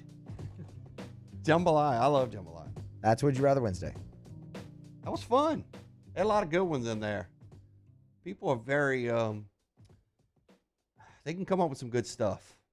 You wonder where some of these people's minds are going when it comes to some of these questions. That's when you get in trouble, is when you think about that. Oh, yeah. I love the interaction in the Bayou Forward chat on YouTube. We'll take a time out. When we come back, we'll bring the coach in, Coach John Brady. We'll talk some LSU hoops. We'll do that after this timeout on OTB. Off the bench with Kalata and T-Bob. Daily here, we're brought to you by All-Star Toyota. Remember, All-Star Toyota is online at allstartoyotaofbatonrouge.com. You can find the great inventory over there as All-Star Toyota brings you a great selection of SUVs, sedans, trucks. If you want to get into a hybrid model this morning, you can. If you want to lease a model like T-Bob is, very easy to do. Go see Aaron Piku and his sales team over at All-Star Toyota on the corner of Goodwood and Airline, allstartoyotaofbatonrouge.com. Yeah, remember, just a few days left here in November's Toyotathon. 2020 Camrys, 0% APR financing for 72 months. They got you. A 2021 Toyota Venza gets 40 miles to the gallon, just $750 customer cash back. They got you. 2020 Highlander for 0% APR financing for 60 months. RAV4. You want a Tacoma with $1,000 customer cash? How about a 2021 Tundra? 0% APR financing again for 60 months. So what are you waiting for? Toyotathon is on. All-Star Toyota at BatonRouge.com. Tune in on Friday for a Christmas Day NFL special. We kick off Week 16 when the New Orleans Saints host the Minnesota Vikings. The NFL lives on 104.5 ESPN Baton Rouge. At All-Star Toyota, you get it all. If you're in the market for an all-new Toyota vehicle, come see our friendly and knowledgeable sales team at All-Star Toyota. Located in Baton Rouge at the corner of Airline and Goodwood, we've been serving our community since 2005 by offering a large selection of new Toyota cars, trucks, and SUVs. Get behind the wheel of your dream car and take a test drive at All-Star Toyota today. Gulf Coast Bank and Trust is a local bank with a straightforward philosophy. It's about doing the right thing for our customers. Participating in our community with annual local fundraisers. Offering individual attention in a modern banking atmosphere with a trusted local company. Gulf Coast Bank invested in technology with a local touch, giving our customers the power to bank anywhere, anytime. We're building relationships through personal service as a bank that cares about you. Gulf Coast Bank and Trust, the bank that cares about you. I've been doing business with Luba for 25 years. They're dependable, trustworthy. It's just the attention to detail with our clients. Our folks have years and years of experience. They're highly trained professionals. But many companies have that asset. What I'd like to think makes Luba a bit different is that we use those talents in a way that truly is dedicated to serving the needs of the folks who depend on us. Are you a licensed contractor? There's lots of good contractors in Louisiana doing work the right way, but unfortunately, too many unlicensed contractors are working outside the licensing requirements. Working as a contractor in Louisiana requires a license for the company doing the work.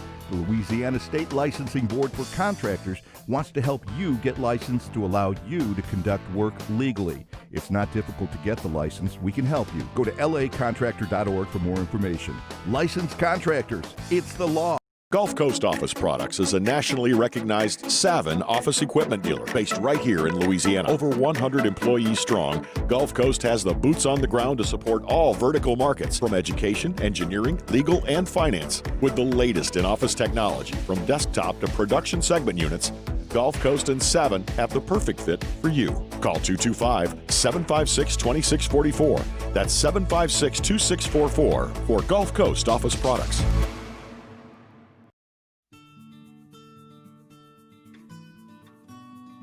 This is a house call. This is a follow-up appointment. This is a diabetes checkup. This isn't just more convenient care, it's more advanced care. This is innovating healthcare at Louisiana's #1 hospital, Auctioner. If I built a van, Hey, it's Musso. Join us for Wednesday's AFR presented by Pluckers. The Pelicans tip their season off against the Raptors. We'll preview it with Todd, Graff, and Nini. Also, the latest on the LSU coaching overhaul and a deep dive on Saints Vikings. AFR 3 to 6, 104.5 ESPN Baton Rouge.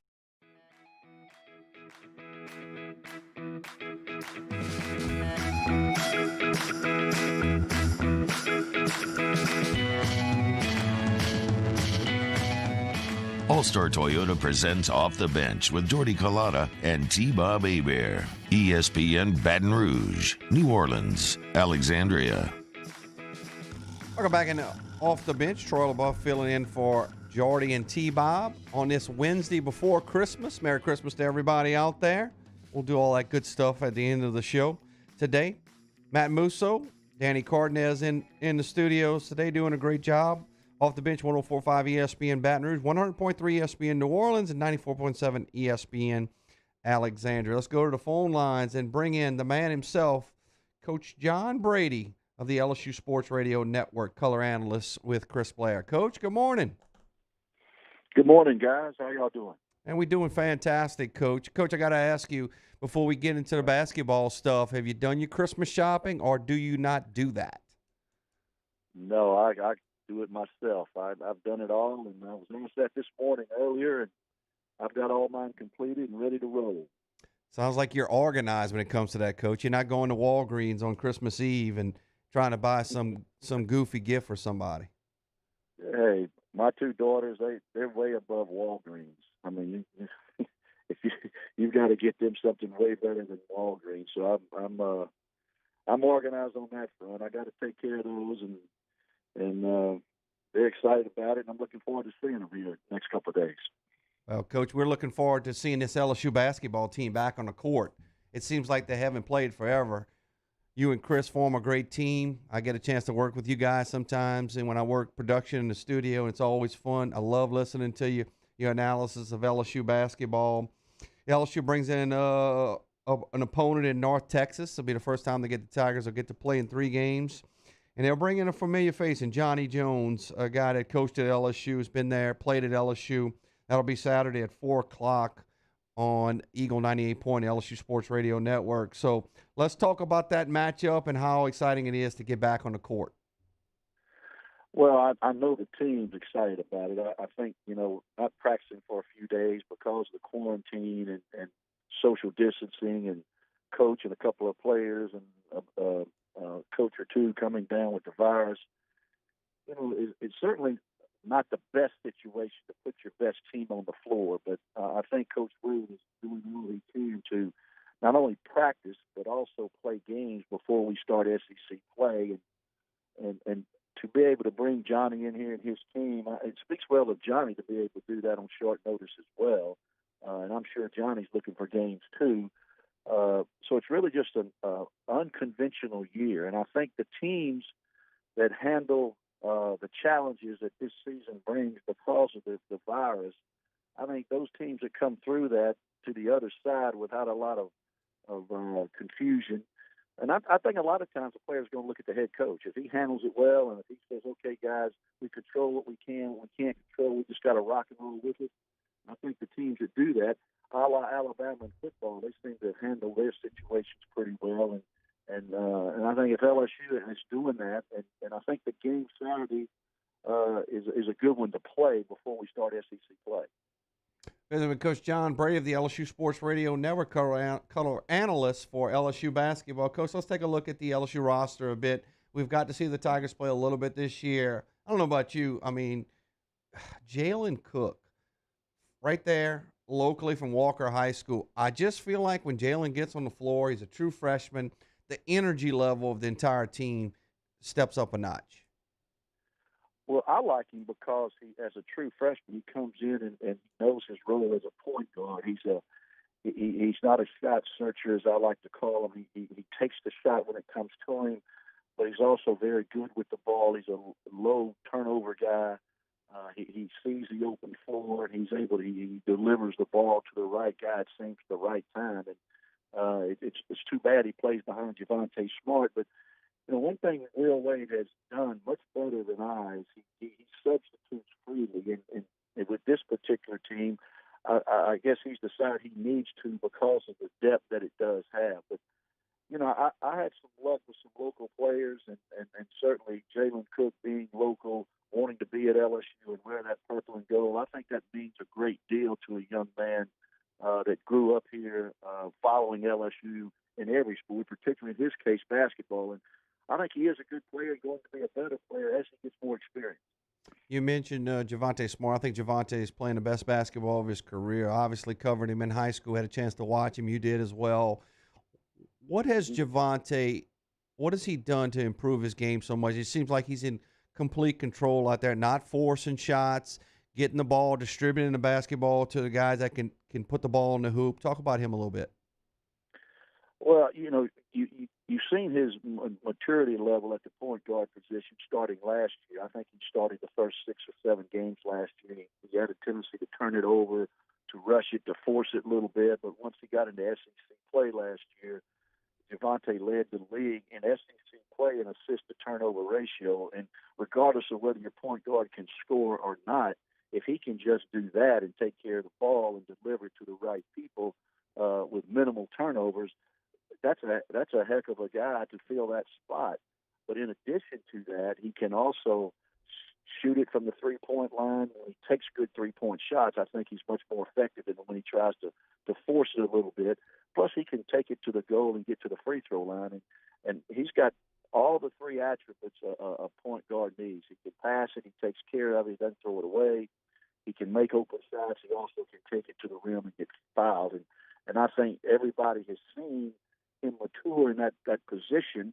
And I think that goes back to the work that he's put in it. Plus, I think it also goes back to Will Wade and how people can see the players getting better that stay here. And I think that's coaching. And certainly you can see that in the maturity and the development of Javonte Smart at the point guard position.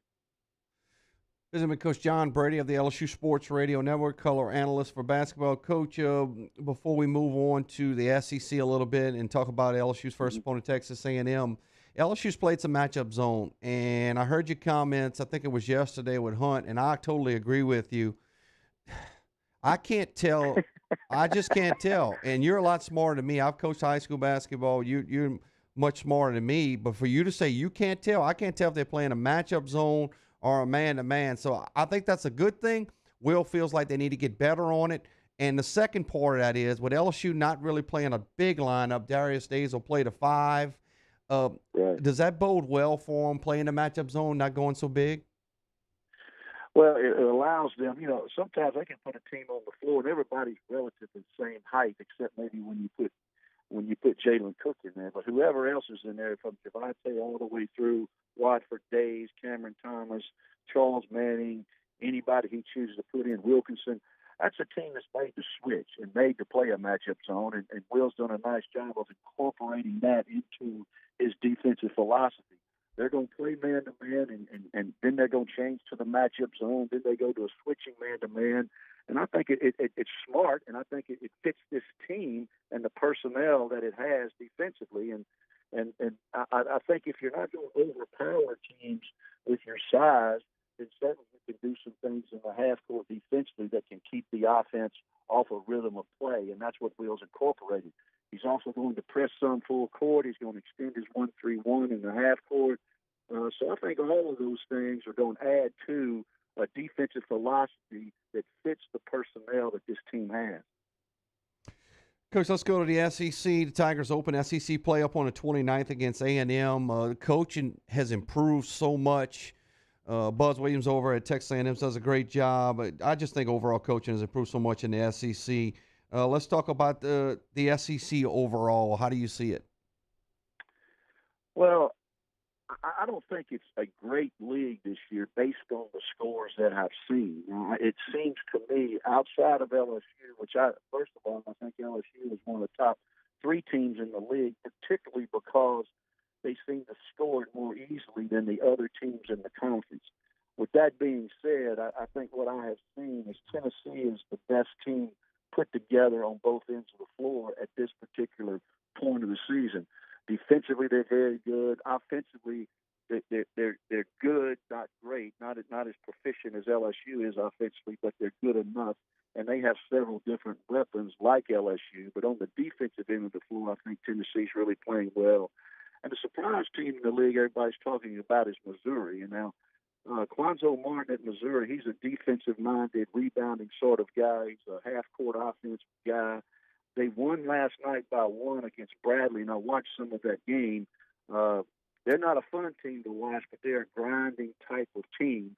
And I think when teams like that play LSU, they're going to try to get LSU in a half-court game, eliminate their easy baskets, be there on the catch when LSU catches it behind the three-point line, and minimize the drives to the goal without fouling. I think that's what teams are going to try to do. And one way to control LSU from scoring 85 is on the offensive end, take time off the clock and not LSU play with the ball like they like to up and down the floor some. So I think Tennessee right now may be the best team I've seen. Missouri is a surprise team.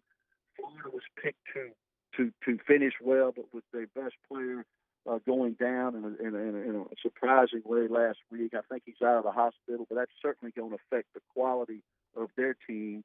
And then Kentucky's got their problems. They're 1-5, first time since 1926 or 27, and they've got some internal problems with that particular team. So I think it bodes well for LSU, where they are, the players they have returning, and I look for Tennessee and LSU to kind of battle this thing out there in the stretch.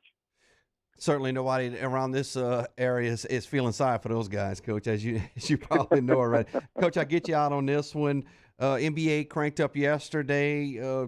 Player near and dear to your heart, Garrett Temple, in his 11th season. He's with the Chicago Bulls now. How has this guy done it, man? He is unbelievable. Well, I tell everybody this, and there's a lot. You got to have the talent first. He's got good talent. Doesn't have, NBA All-Star talent, but he has good talent. He was patient in the way he got to the NBA. CBA, overseas, 2-week contracts, 3-week contracts. And finally, he hooked on, and I think the thing that sustained him was not only he had good talent and understood how to play, and he took coaching extremely well, but the character that he had to stay with it. Got disappointed, hung in there, kept doing what he's supposed to do. He's a great locker room guy. He's a great teammate. He knows his role coming off the bench, and the character that he has, I think, kept him in the league and got him to a point after 11 years. He's made a great deal of money, and he's a good guy, and I think he's going to have a lot of options when he does decide to quit playing, whether it's TV or a front office job or whatever he decides to do. He'll continue to be successful. Coach Brady, I appreciate it. As always, looking forward to getting with you and Chris Blair as we head into 2021. My Christmas wish, Coach, is for you and Chris to get an opportunity to call a game for LSU in the Final Four, where you've taken an LSU team before. That's my Christmas wish. Well, I'd love us to call it, and I'd also love us to win it as well, so that'd be really cool. Merry Christmas, Coach. Thanks for coming on. Thank you. Okay, guys. Thank you.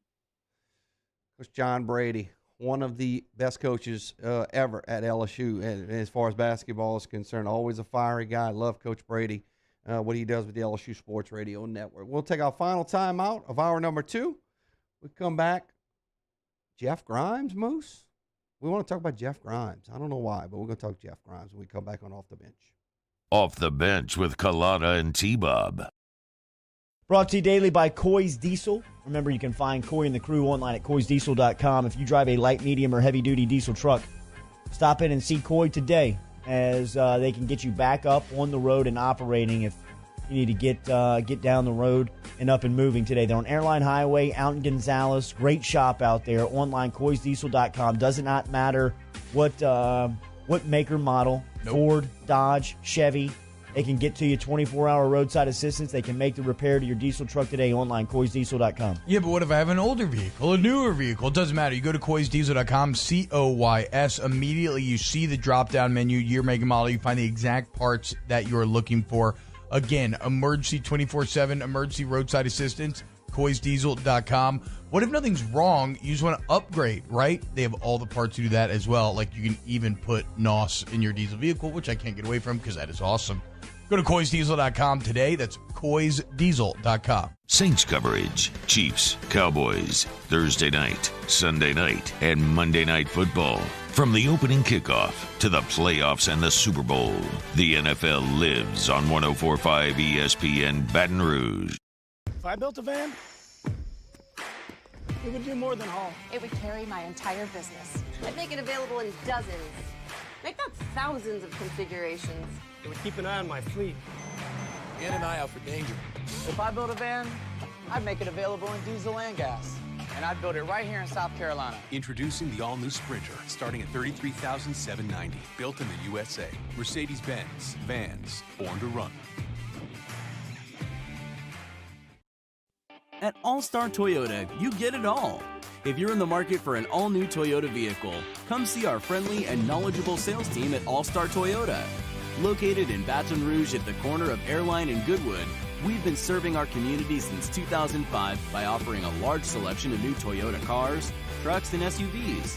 Get behind the wheel of your dream car and take a test drive at All-Star Toyota today. Gulf Coast Bank and Trust is a local bank with a straightforward philosophy. It's about doing the right thing for our customers. Participating in our community with annual local fundraisers. Offering individual attention in a modern banking atmosphere with a trusted local company. Gulf Coast Bank invested in technology with a local touch, giving our customers the power to bank anywhere, anytime. We're building relationships through personal service as the bank that cares about you. Gulf Coast Bank and Trust, the bank that cares about you. ServiceMaster Elite create clean, disinfected work environments. As a local business, we take pride in serving the New Orleans and Baton Rouge areas. Our cleaning protocols follow CDC and OSHA standards for healthcare settings, offices, senior living, restaurants, and industrial plants. Contact ServiceMaster Elite to get your operation ready for reopening with germ disinfection cleaning. ServiceMaster Elite, the trusted choice in professional cleaning since 1996. This isn't just another day. It's so much more. Kelly's life was put on hold when her auctioneer primary care doctor discovered a rare blood disorder. Her doctor connected her to an auctioneer care team of cancer, heart, and kidney specialists. With multiple primary care locations around Baton Rouge, same-day appointments, and online scheduling, we're relentless about keeping you healthy. Auctioneer Baton Rouge, innovating healthcare for Kelly. To all of our heroes working on the front lines of this COVID-19 pandemic, your bravery and selflessness represent the very best of us, and we want to say thank you. I'm asking everyone around the state to join me in celebrating the heroism of our healthcare professionals on the 19th of every month at 1900 hours, that's 7 p.m. Write a note of appreciation, make plans to donate to charitable organizations, or say a prayer. To learn more, visit 19thanks.org. Thank you, and God bless. It's a Wednesday edition of Jimmy Ott's Game Time, live from Louie's Cafe, right outside the north gates of LSU. We have the latest on all the coaching news around college football, and the Pelicans open their season. Join us from 6 to 8 on 104.5 ESPN Baton Rouge.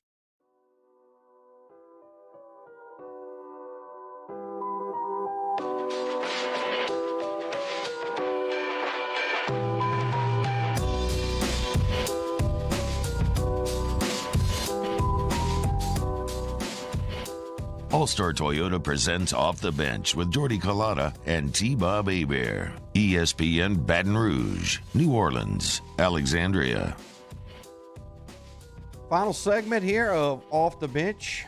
Our final show before the Christmas holidays begin. We will have Off the Bench OT coming at you at 9 o'clock. Got some guests lined up for you. We'll talk about that before we get out of here in the second hour. Troy LaBeouf sitting in for Jordy and T-Bob, Matt, Musso, Danny Cardenas. I've been reading through the YouTube chat, Moose. We went from obviously asking questions for the guests to Netflix to fast food joints to people opening restaurants up to walk-ons being fabulous, which I agree with. These folks can talk anything. And they do. Dude, it's just like they're having a big conversation in here. I think it's fantastic. I think it's fantastic. Well, we wanted to talk Jeff Grimes a little bit. BYU boat raced UCF yesterday. A lot of people probably had the over in that one at 77. I think it ended at 73 people. UCF did not do their job, but BYU certainly did. They put up 50+. Jeff Grimes is the offensive coordinator, Moose, and a little talk of him being mentioned for the offensive coordinator job at LSU. Yay or nay? Tell me why not? I mean, I think that'd be a pretty good hire if that's the direction that Coach O and staff want to go. Jeff Grimes has led BYU to a top 10 offense this year. They average over 520 yards a game. They scored 68 offensive touchdowns. And Jeff has already coached under Ed Orgeron here, both in the interim and in 2017. And when he left in 2017, he was still recruiting in December. He brought Damian Lewis here. He's a pretty good lineman, I would say. Damian Lewis turned out to be all right. Starts for Seattle. Grimes also served as the recruiting coordinator under Coach O as well, along with his role as offensive line coach. One knock against him, you and I were just talking about. Matt Canada. Yeah. He is using a little bit of Matt Canada.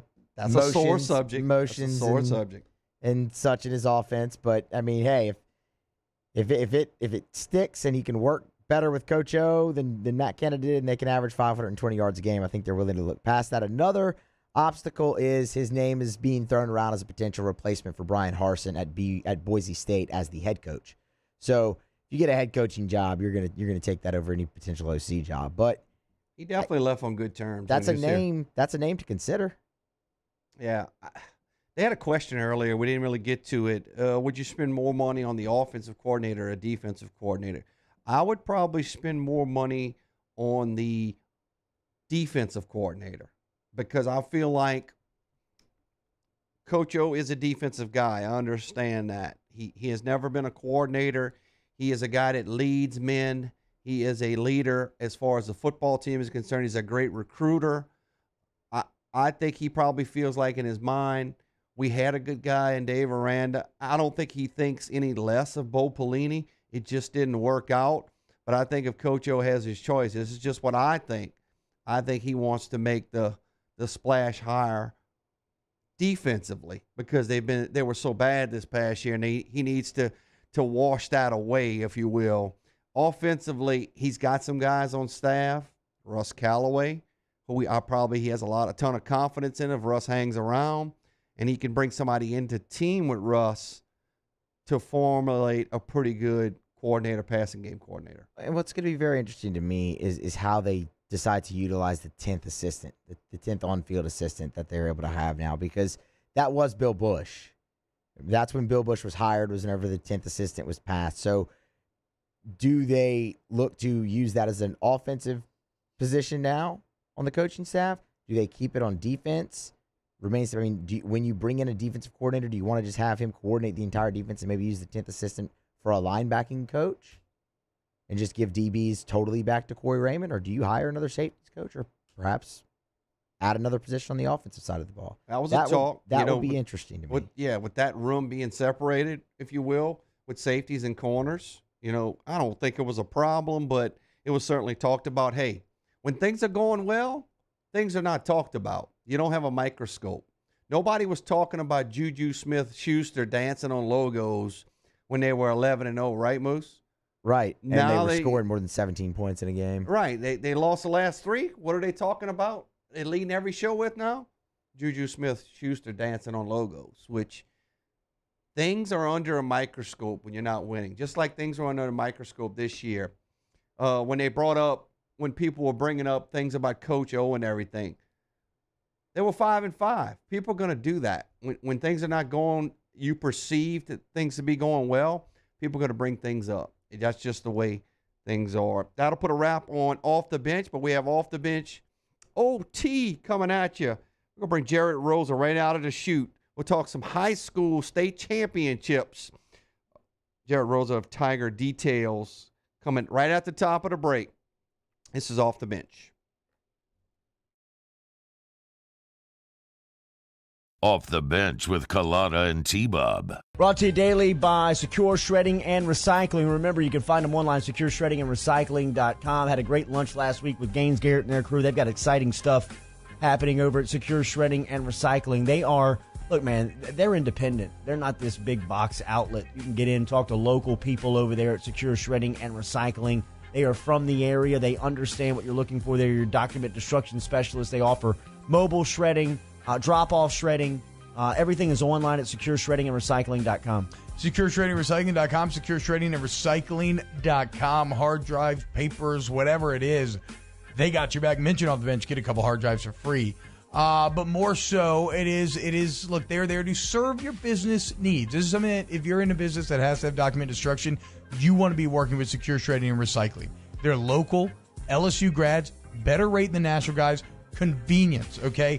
They can destroy on site. They have drop-off points they can pick up and bring back their facility, secureshreddingandrecycling.com. T-Bob Hebert here with breaking news. Front to Back Boat Services is the shop to upgrade your boat tech this fall. With not one but 2 NMEA certified techs, who better to install your Panoptic sonar, your HD displays. You want to see the fish under the water before you even cast? They have that. Trolling motor you could control with your iPhone? They have that. So what are you waiting for? Get into Front to Back Boat Services right now. Upgrade your boat tech. Make your boating dreams come true. Front to Back Boat Services. You may not know about the 4 Kids Foundation, but you've probably heard of the Zurich Classic. And the Zurich Classic exists because of 4 kids. But it's what happens after the tournament that really counts. 100% of the proceeds are donated by the 4 Kids Foundation to hundreds of local charities, totaling more than $40 million, all to help local children and families in need. 4 Kids helps kids through golf, because every child deserves a shot at a brighter future. Gulf Coast Bank and Trust is a local bank with a straightforward philosophy. It's about doing the right thing for our customers. Participating in our community with annual local fundraisers. Offering individual attention in a modern banking atmosphere with a trusted local company. Gulf Coast Bank invested in technology with a local touch, giving our customers the power to bank anywhere, anytime. We're building relationships through personal service as the bank that cares about you. Gulf Coast Bank and Trust, the bank that cares about you. I've been doing business with Luba for 25 years. They're dependable, trustworthy. It's just the attention to detail with our clients. Our folks have years and years of experience. They're highly trained professionals. But many companies have that asset. What I'd like to think makes Luba a bit different is that we use those talents in a way that truly is dedicated to serving the needs of the folks who depend on us. Are you a licensed contractor? There's lots of good contractors in Louisiana doing work the right way, but unfortunately, too many unlicensed contractors are working outside the licensing requirements. Working as a contractor in Louisiana requires a license for the company doing the work. The Louisiana State Licensing Board for Contractors wants to help you get licensed to allow you to conduct work legally. It's not difficult to get the license. We can help you. Go to lacontractor.org for more information. Licensed contractors, it's the law. Gulf Coast Office Products is a nationally recognized Savin office equipment dealer based right here in Louisiana. Over 100 employees strong, Gulf Coast has the boots on the ground to support all vertical markets, from education, engineering, legal, and finance. With the latest in office technology, from desktop to production segment units, Gulf Coast and Savin have the perfect fit for you. Call 225-756-2644. That's 756-2644 for Gulf Coast Office Products.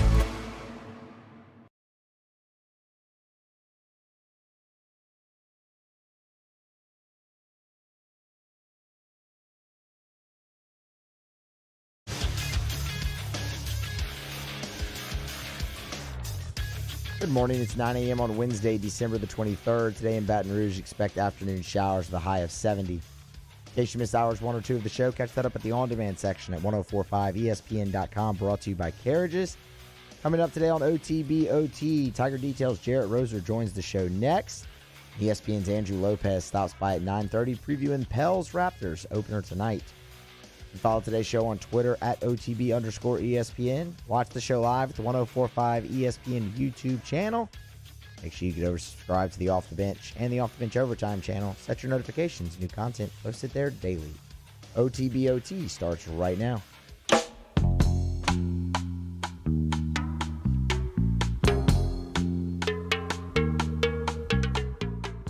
All-Star Toyota presents Off the Bench with Jordy Collada and T-Bob Hebert. ESPN Baton Rouge, New Orleans, Alexandria.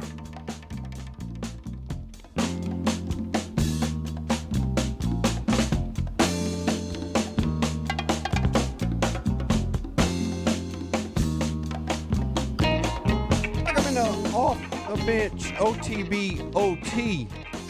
Final hour here before Matt Musso and Danny Cardenas will get some time off. I know they're looking forward to it. Everybody will head into the holiday season. We'll put this next hour in. We'll promise to do you a good job here on OTBOT on 104.5 ESPN Baton Rouge, 100.3 ESPN New Orleans, 94.7 ESPN Alexandria, 1045ESPN.com, presented by All-Star Toyota Baton Rouge. All of our sound, all of our great interviews from earlier today can be found there and presented to you by Carriages in Baton Rouge. The YouTube chat, keep them coming in. Brought to you by Bayou Ford. Let's go to the phone lines and bring in a good friend who covers all sports, but particularly high school sports. Louisiana versus all y'all Tiger Details, none other than Mr. Jarrett Roser. What's up, Jarrett? Hey, man. Doing well this week. I don't know what more I could ask for. Christmas Eve, the morning after a friend's wedding I'd mentioned that I was at last night. Get to chat with you guys this morning. You bring me in on some Curtis Mayfield. I mean, nothing's better than this right now. You're trying to flatter us, man. I was worried about you this morning that you were going to be with us, but you made it. I do what I can, man. Try and bounce back as quickly as possible, even at my quickly advancing age. Getting up there, buddy. Let's tell the listeners out there what Jarrett Roser's doing these days. Yeah, so, I mean, you guys hit on some of it. Jimmy Smith and I, and at that point, Sam Spiegelman, took over Tiger Details, the LSU site on the Rivals Network a few years ago, and have been fortunate to have some of our other former coworkers at NOLA.com join us at points. Ron Higgins, who's now over at Tiger Rag, and now we have Julie Baudouin, who joins the show with T-Bob and Jordy every once in a while to talk about some of the recruiting side. So keeping up with the Tigers and the recruiting trail. You mentioned I've got Louisiana versus all y'all, which Chessa Boucher and I will host a preview show for the high school state championships a little bit later this afternoon if folks want to tune into that, and trying to get Prep Red Zone Louisiana up and running, kind of a middle ground, some high school stuff, some recruiting stuff on the Prep Red Zone network. Talking to my heart, buddy. You're talking to my heart right there. Let's jump right into it. with the obviously not getting to play in the Superdome, that's always a kid's dream to play for a state football championship. But a dream that the kids got to play this year was a dream that I was glad came true, because a lot of that was in jeopardy with COVID. And what Eddie Bonan and the LHSAA staff did, they fought, they made things happen. I want to congratulate Mr. Bonan and his staff for what they did to allow the kids to play football this year. A little bit of a shortened season, but the playoffs were a full go for the playoffs. They had teams that had to opt out. They had teams that had to miss players, but teams navigated through it. And the final teams for all 9 state championships are now set. So what you and I are going to do, mostly you, I'm going to talk about the game when it is, and you're going to give me a little bit of a preview of it. And that's going to start this Sunday, 2 days after Christmas on the 27th. And that's going to be played in Natchitoches at Turpin Stadium, not at the Superdome, but I know Natchitoches and Northwestern, they're going to put on a nice deal, if you will. It'll be the Class 2A championship at 1 o'clock, Kinder versus Manny. Yeah, and that's one that those folks have been waiting for a while. They split a couple back in 2013 and 2014, and I know Coach Jess Curtis of Manny and Coach Brett Fuselier of Kinder were looking forward to, for years now, what they call the rubber match. And so obviously much different rosters than those trips to the Superdome against one another, and both have had some opportunities to be back in this stage since then. But now we get a chance to finally see them head to head for a third time in this decade, and 2 really strong teams, man. I've been anticipating that Manny, the top seed, would kind of hold serve and complete the mission that they fell just short of last year in a runner-up finish to Faraday. And I'm sticking with that. But that Kinder team has been as good as anyone, particularly the back half of the season, as some of the guys they picked up from Barb and other schools out in Southwest Louisiana have kind of found their new home and hit their stride in Kinder. But I'll stick with Manny. Thrilled about speaking to Jarrett Roser. We're talking high school football and setting the championships up, and obviously local here. One of the Baton Rouge teams will play at 6 o'clock on Sunday in the Division I state championship game. You can actually hear that one on 104.5, 104.9. That'll be live on Sunday at 6 o'clock with the Catholic faithful. I think making McDixon. I think McDixon and those guys. It's going to be Catholic versus Bird, and everybody was shocked that Bird got to this spot. I was not. I don't think you were as well. I think Bird's a good football team, but what Catholic has done under Gabe Fertitta has been pretty amazing. Yeah, Catholic makes its 4th straight state championship game, and its 5th in 6 years. Gabe's done a fantastic job taking over that Bears program from Dale Weiner, the longtime legendary coach with the Bears, and they've looked as strong as anyone in Division I this season. That quarterfinal, I think a lot of folks looked at as whether Catholic or Rummel won, whichever team came out on top was probably the favorite the rest of the way. And I am in that group. I think Catholic is the favorite heading up to Natchitoches. But as you mentioned, that Bird team, I think they get overlooked quite a bit in North Louisiana because that bracket is so heavily New Orleans and South Louisiana with Catholic. But they've had a fantastic year. They had some guys last year that took some lumps against a hard schedule and had a little bit of a down year, but most of those guys are back, a year more experienced and looking forward to a revenge tour this postseason. And they rode it all the way through to a state championship game, playing some fantastic ball. But I think Catholic, as tested as they are and as deep in they are and have this experience at this stage, they end up bringing another state championship back to Baton Rouge. That'll make Baton Rouge fans pretty happy around here. Monday, December 28th, it'll be a 3-game slate starting at 11 o'clock, the Class 1A state championship. Grand Lake, Cinderella Grand Lake, fantastic job. They went through the storms. They didn't know if they were going to have school. They just managed all of that, and they are a 3 seed. They beat locally East Iberville in a great ball game, 13-8, and they're going to face the big bad wolf. And I'm not saying that in a bad way, but we all know what kind of machine they're facing in number 1 Oak Grove, who really wasn't tested the entire season. Yeah, and it wasn't tested just because of the strength of that team, not because they didn't play some tough games, because they beat up on OCS, who we'll talk about in that Division IV game, reigning state champion from a year ago. And Oak Grove is just so strong. The way they've built that program up in the northeast corner of the state, as I looked going into the playoffs at the 1A bracket, I just kept coming back to, with all the great stories I thought could unfold, like a homer, reaching the semifinals, or I thought East Iberville would advance to the state championship, but obviously falls just short to another great story in Grand Lake, as you alluded to. I called Oak Grove a buzzsaw. That at that 1A level is just so tough for any of these teams to match up with. They won 55-12 in the state championship last year against White Castle, returned a ton from that team, and I think are going to be a little bit too tall of a task in the state championship for Grand Lake, that Cinderella that's made that fantastic run under Coach Wainwright. Coach Wainwright has been the Kinder and also the Sulphur, so he's got some pedigree, but his Oak Grove team is certainly, it's going to be a tall task, as you said. 3 o'clock, the Division III state championship, a team that is certainly familiar to playing for state championships. They'll play in their 4th consecutive one. It's Lafayette Christian, the 5 seed, versus St. Charles Catholic. I had a chance to cover St. Charles Catholic and Notre Dame in a semifinal game, and I tell you that St. Charles is well coached under Frankie Monica, and they got a good football team, but it's going to be a tall task with Lafayette Christian. Yep, rematch of last year's game, which LCA won 41-14. And I know the Comets are looking forward to another opportunity to play for a state championship against these Knights. And I always love what Frank Monica does down there, and they have a stout defense.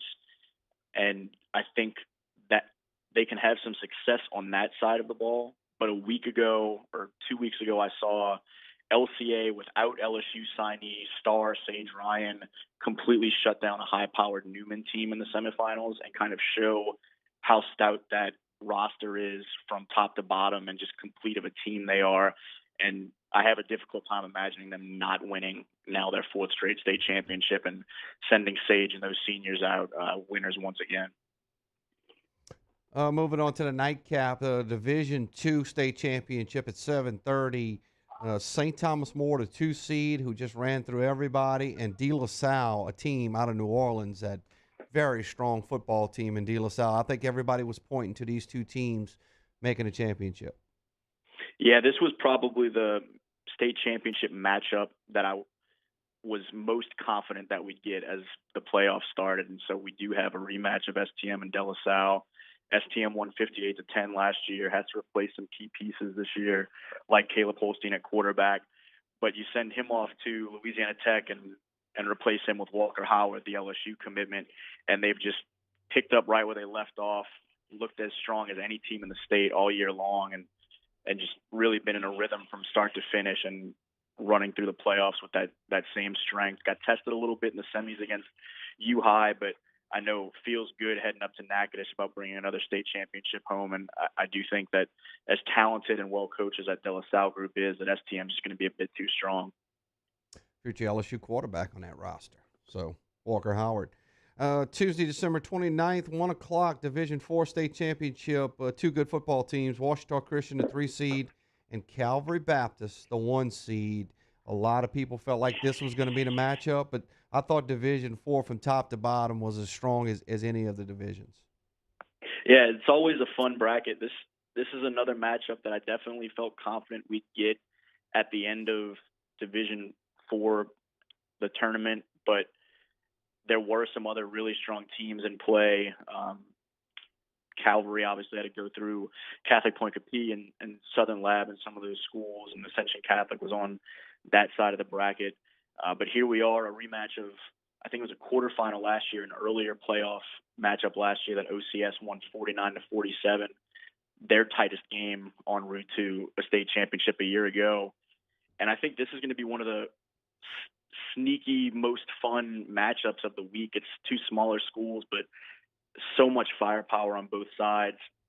And OCS has that experience of being there. And I picked them to win going into the playoffs, but watching the way these playoffs have gone and now knowing it's not going to be back in the Dome, it's going to be up in Natchitoches, I kind of think I'm switching to Calvary Baptist and Landry Liddy and Jordan Wallace and Joe Wilson and those guys to get it done up north. It's going to be a great matchup between these 2. I can't wait to Fella, check that one out. 6 o'clock, the Class 4A Edna Carr. All they do is win, win, win, baby. And they face an outstanding team in Karen Crow. What Karen Crow did in the semifinals was they just land blasted their opponent. Yeah, Karen Crow beats Neville 49-7 to advance to this point, a week after beating Plaquemine, an 8 seed, 81-14. In 3 playoff games, they've outscored their opponents 172-28, which is ridiculous. Carr is now the 5th program in Louisiana High School Athletic Association state history to win 4 straight state championships, trying to become the 2nd to win 5 straight state championships. And I think they're at a point like that Curtis team that did it a few years back, where it's hard to bet against them until you actually see it done. But if there's a team that is poised and capable of potentially ending that sort of a run, I think it's this Karen Crow team that is so talented, so tough, so well coached, and has a chance to play them outside the dome, which Carr has made its kind of home away from home on the other side of the river. But I'll stick with Carr in this one. I think this is a phenomenal matchup, though, and I wouldn't be surprised if Karen Crow is the one that can finally knock off the Goliath that Carr has become in 4A. Wrapping up with 2 more games on Wednesday with Jarrett Roser of Tiger Details and Louisiana versus All. Y'all does a great job covering high school sports. 1 o'clock 3A game, Madison Prep locally here, who's got a fantastic football team led by Zion Chris, and Union Parish, a team that is strong from top to bottom.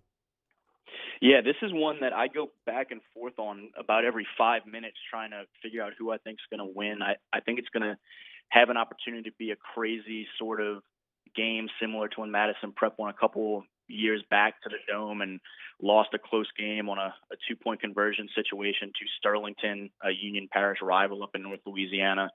This year, really talented teams on both sides, as you alluded to. Zion Chris, the quarterback from Madison Prep. Tyrell Raby, I think, is one of the best players in the state in the senior class, all over the place for that Chargers team. In the secondary as wide receiver in the return game. And so a lot of talent there. On the other side, everything starts for the Farmers with the running attack, and Trey Holly, the sophomore, who has over 2,600 yards and 43 touchdowns just rushing in this shortened COVID season. And again, just his sophomore season. And so watching how this one shakes out, I think is going to be an awful lot of fun next Wednesday. I will go with the Chargers, but that one could go either way for sure. To cap it all off, at 6 o'clock on Wednesday, it'll be Alexandria, not a Cinderella, a very good football team. They beat the West Monroe in the semifinals, and Acadiana. I had a chance to call that game versus Destrehan. This should be a great matchup. Yeah, I know a lot of people have had their eyes on Acadiana, the reigning champions, all year long as the favorite in 5A, and I think rightfully so. But Alexandria, I think, they're not used to being in this stage, and so folks don't know them as well, but that's a fantastic team, as you mentioned. Coach Bachman has done a great job with the Trojans. They have Shield Taylor, the Stanford committed tight end, Judd Barton, the veteran quarterback who's been through some battles and now a huge piece of getting over that West Monroe hump a week ago. CJ Kittling on defense, and a lot of guys I love up there in Senla. And I think that they will play Acadiana much tighter than a lot of people may realize. But at the end of the day, I do like the Rams to advance, win their 2nd straight state championship, repeat for the 2nd time in school history. Just that defense is so stingy and so deep. And it seems like every time I've had a chance to see them this year, they have that same core of stars and veterans that makes a lot of plays, but there's another 2 or 3 guys that I didn't remember as much from a previous game that suddenly is there making huge plays in critical moments, and they're just ready to face this challenge from Alexandria and the stage and everything that comes with it, and I think repeat. Acadiana held Jai Eugene Jr., son of Jai Eugene Sr., played at LSU to 70 total yards in that semifinal game. Jarrett, man, I appreciate it. Great analysis as always. Pack the bags. You're heading up to Natchitoches, I'm sure. Have a Merry Christmas. Put the Argyle sweaters in there, and we look forward to getting your reports. And let us know. Put it out there on social media when the preview will be out there. So, sounds good, man. Appreciate y'all always, and have some great holidays. All right, you too. That's Jarrett Roser of Tiger Details and Louisiana versus All. Y'all went a little long right there. Want to get them all in. We'll come back for a shortened segment here. This is Off the Bench. OTB, OT. In times of need, get a full list of phone numbers, websites, and other important emergency information on the Demco Stormwatch page at 1045ESPN.com. Hello? What's up, E? What you doing? Chilling at the office working. You? Hanging at the job site. Chilling. Roof's up? Hey, Greg, roof up? Roof's up. Roof's up. Roof's up. Roof's up? Roof's up. Roof's up! Roof's up! Beautiful roof every single time. True. True. Are you a licensed contractor? There's lots of good contractors in Louisiana doing work the right way, but unfortunately, too many unlicensed contractors are working outside the licensing requirements. Working as a contractor in Louisiana requires a license for the company doing the work. The Louisiana State Licensing Board for Contractors wants to help you get licensed to allow you to conduct work legally. It's not difficult to get the license. We can help you. Go to lacontractor.org for more information. Licensed contractors, it's the law. This is a house call. This is a follow-up appointment. This is a diabetes checkup. This isn't just more convenient care, it's more advanced care. This is innovating healthcare at Louisiana's #1 hospital, Auctioner. At All-Star Toyota, you get it all. If you're in the market for an all-new Toyota vehicle, come see our friendly and knowledgeable sales team at All-Star Toyota. Located in Baton Rouge at the corner of Airline and Goodwood, we've been serving our community since 2005 by offering a large selection of new Toyota cars, trucks, and SUVs. Get behind the wheel of your dream car and take a test drive at All-Star Toyota today. Gulf Coast Bank and Trust is a local bank with a straightforward philosophy. It's about doing the right thing for our customers. Participating in our community with annual local fundraisers, offering individual attention in a modern banking atmosphere with a trusted local company. Gulf Coast Bank invested in technology with a local touch, giving our customers the power to bank anywhere, anytime. We're building relationships through personal service as the bank that cares about you. Gulf Coast Bank and Trust, the bank that cares about you. If I built a van, it would do more than haul. It would carry my entire business. I'd make it available in dozens, make not thousands of configurations. It would keep an eye on my fleet. And an eye out for danger. If I built a van, I'd make it available in diesel and gas. And I'd build it right here in South Carolina. Introducing the all-new Sprinter, starting at $33,790. Built in the USA. Mercedes-Benz. Vans. Born to run. ServiceMaster Elite create clean, disinfected work environments. As a local business, we take pride in serving the New Orleans and Baton Rouge areas. Our cleaning protocols follow CDC and OSHA standards for healthcare settings, offices, senior living, restaurants, and industrial plants. Contact ServiceMaster Elite to get your operation ready for reopening with germ disinfection cleaning. ServiceMaster Elite, the trusted choice in professional cleaning since 1996. To all of our heroes working on the front lines of this COVID-19 pandemic, your bravery and selflessness represent the very best of us, and we want to say thank you.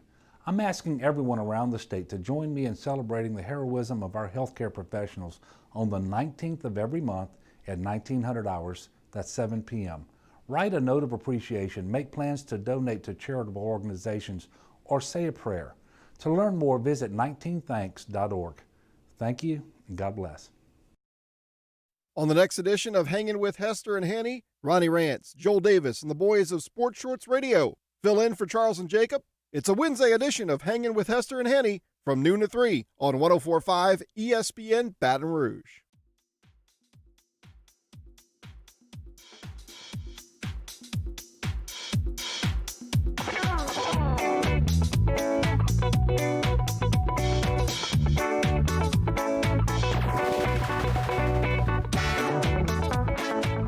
All-Star Toyota presents Off the Bench with Jordy Collada and T-Bob Hebert. ESPN Baton Rouge, New Orleans, Alexandria.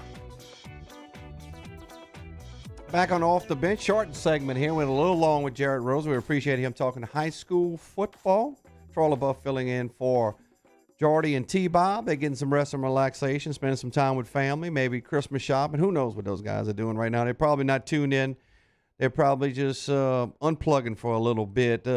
Matt, Musso, Danny Cardenas, you guys crack the mics open. You guys are going to unplug here in a little bit as well, after this day is over at least. Yeah, I got a little bit longer to go here. Still got to handle AFR this afternoon and a little bit of extra side work after that. So you got a little ways to go. I got a ways to go. So AFR today at 3 o'clock with Matt Musso. I'm still counting down the hours here. So we maybe around 7-ish tonight, I'll be good to go. Be good to go. How about you, Danny? You I'm going to gonna unplug? I'm gonna jump in my bed, get good rest, and then get Christmas shopping. I haven't done anything for Christmas shopping. Where might you go at this point right here? Where are you going to go to find Christmas gifts right now? Oh, I'm sure the mall's still open. I live in New Orleans. I think the mall's still open. Yeah. So you heading east? Yes. Well, I know you guys are well deserved. We got a couple minutes left in this segment.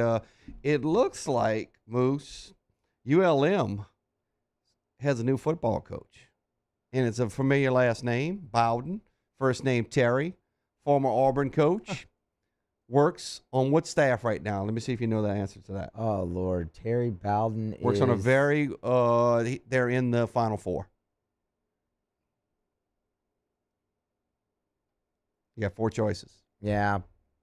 I mean, well, common sense says he's probably an analyst at Alabama. No, he's at Clemson. He's at Clemson. Adam Hunsaker of the New Star had it first. War Eagle to War Hawk. So Terry Bowden, some of the reaction, they wanted local. But Terry Bowden looks like he's going to get an opportunity to lead the ULM program, which might have been the worst football team in Division I football this past season. They were not good. They did not win a game, and they weren't really competitive in most of those games either. It was a tough season for ULM. I think anybody that bet against them every single time. I wanted to got a couple of questions. Who is going to replace Bo Pelini? And we continue to talk about that. The names are everybody's talking about the same names. It seems like, from what I'm hearing, Marcus Freeman out of the University of Cincinnati is a guy that's going to be vetted. It's a guy that's going to be talked about.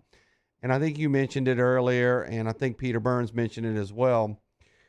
Coach O needs to take his time on this. Really vet these candidates. Take a look at all of these candidates, because I don't know if a ton of candidates were looked at in the past when they made a replacement for Dave Aranda, albeit a good hire, and or Bo Pelini. I don't think a ton of candidates were talked about or vetted. I think that's the guy they wanted to go with. And, take your time and really make your decision after you've really talked to these candidates. So, Gordy Rush, our fearless leader, said he can talk. So if you want to get him on the line, we'll get him on real quick. We'll let Moose do that. Do we have time to do that now? We'll get him on in the final segment. So hang in there, Gordy, whatever you're doing right now. Will Muschamp's name continues to come up. I don't know if I'm excited about that one. I think Will's a great coach. He's had opportunities to be a head coach. I think he understands defense, but I think everybody is so scared that it's going to turn into another Pelini situation. Yeah, well, and I just don't know if that's the direction they really need to go. I mean, the sport as a whole is trending younger, and I would like to see LSU at least give it a shot and follow that trend. I mean, if it's not that Will Muschamp isn't a good defensive coach, because he's had success at a lot of different places. It's just, I don't know if the fit would necessarily be right.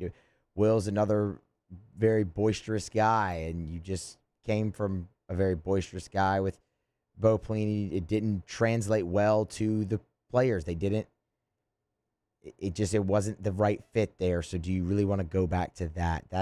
I don't know. Will is not the guy I would pick for this job. There's a new name, Glenn Schumann, the Georgia co-defensive coordinator. I like Glenn Schumann a lot. He's a great recruiter. He's worked under Kirby Smart, obviously. He's worked under Nick Saban as well, so he's worked under some of the best defensive coaches. He is a top 10 recruiter, I think, in the country based off of 24/7 sports rankings. He is a guy that I think would fit very well. Young guy as well, very young and up and coming. The problem is that was Kirby Smart's very first hire at Georgia, so it might be tough to pull him away from Kirby. I would agree with that. Brad White's name's being thrown around, a Kentucky defensive coordinator. I'm not sure about that one. He would be coming over and leading a defense that, with an offense that goes fast-paced and completely different what he's doing at Kentucky because they want to go slow, slow, slow. LSU wants to go pretty fast. They want to go tempo. So I don't know about that one. So we'll continue to throw that around. I think we'll try to get Gardy Rush on in our final segment, but we'll take this time out.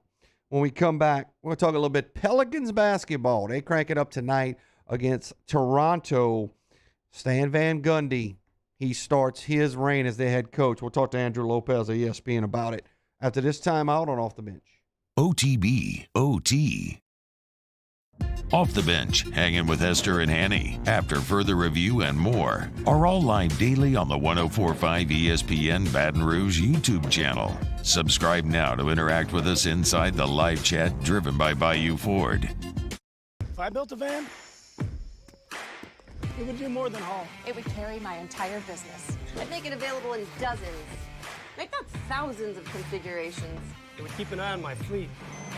In an eye out for danger. If I built a van, I'd make it available in diesel and gas. And I'd build it right here in South Carolina. Introducing the all-new Sprinter, starting at $33,790. Built in the USA. Mercedes-Benz. Vans. Born to run.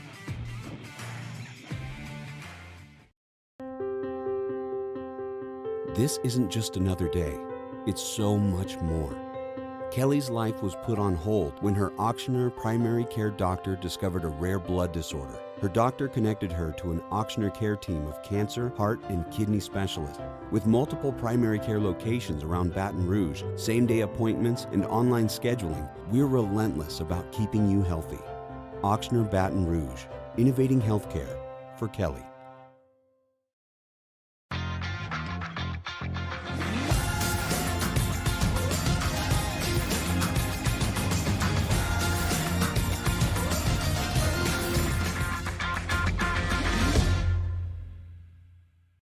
T-Bob Hebert here with breaking news. Front to Back Boat Services is the shop to upgrade your boat tech this fall. With not one but two NMEA certified techs, who better to install your Panoptic sonar, your HD displays. You want to see the fish under the water before you even cast? They have that. Trolling motor you could control with your iPhone? They have that. So what are you waiting for? Get into Front to Back Boat Services right now. Upgrade your boat tech. Make your boating dreams come true.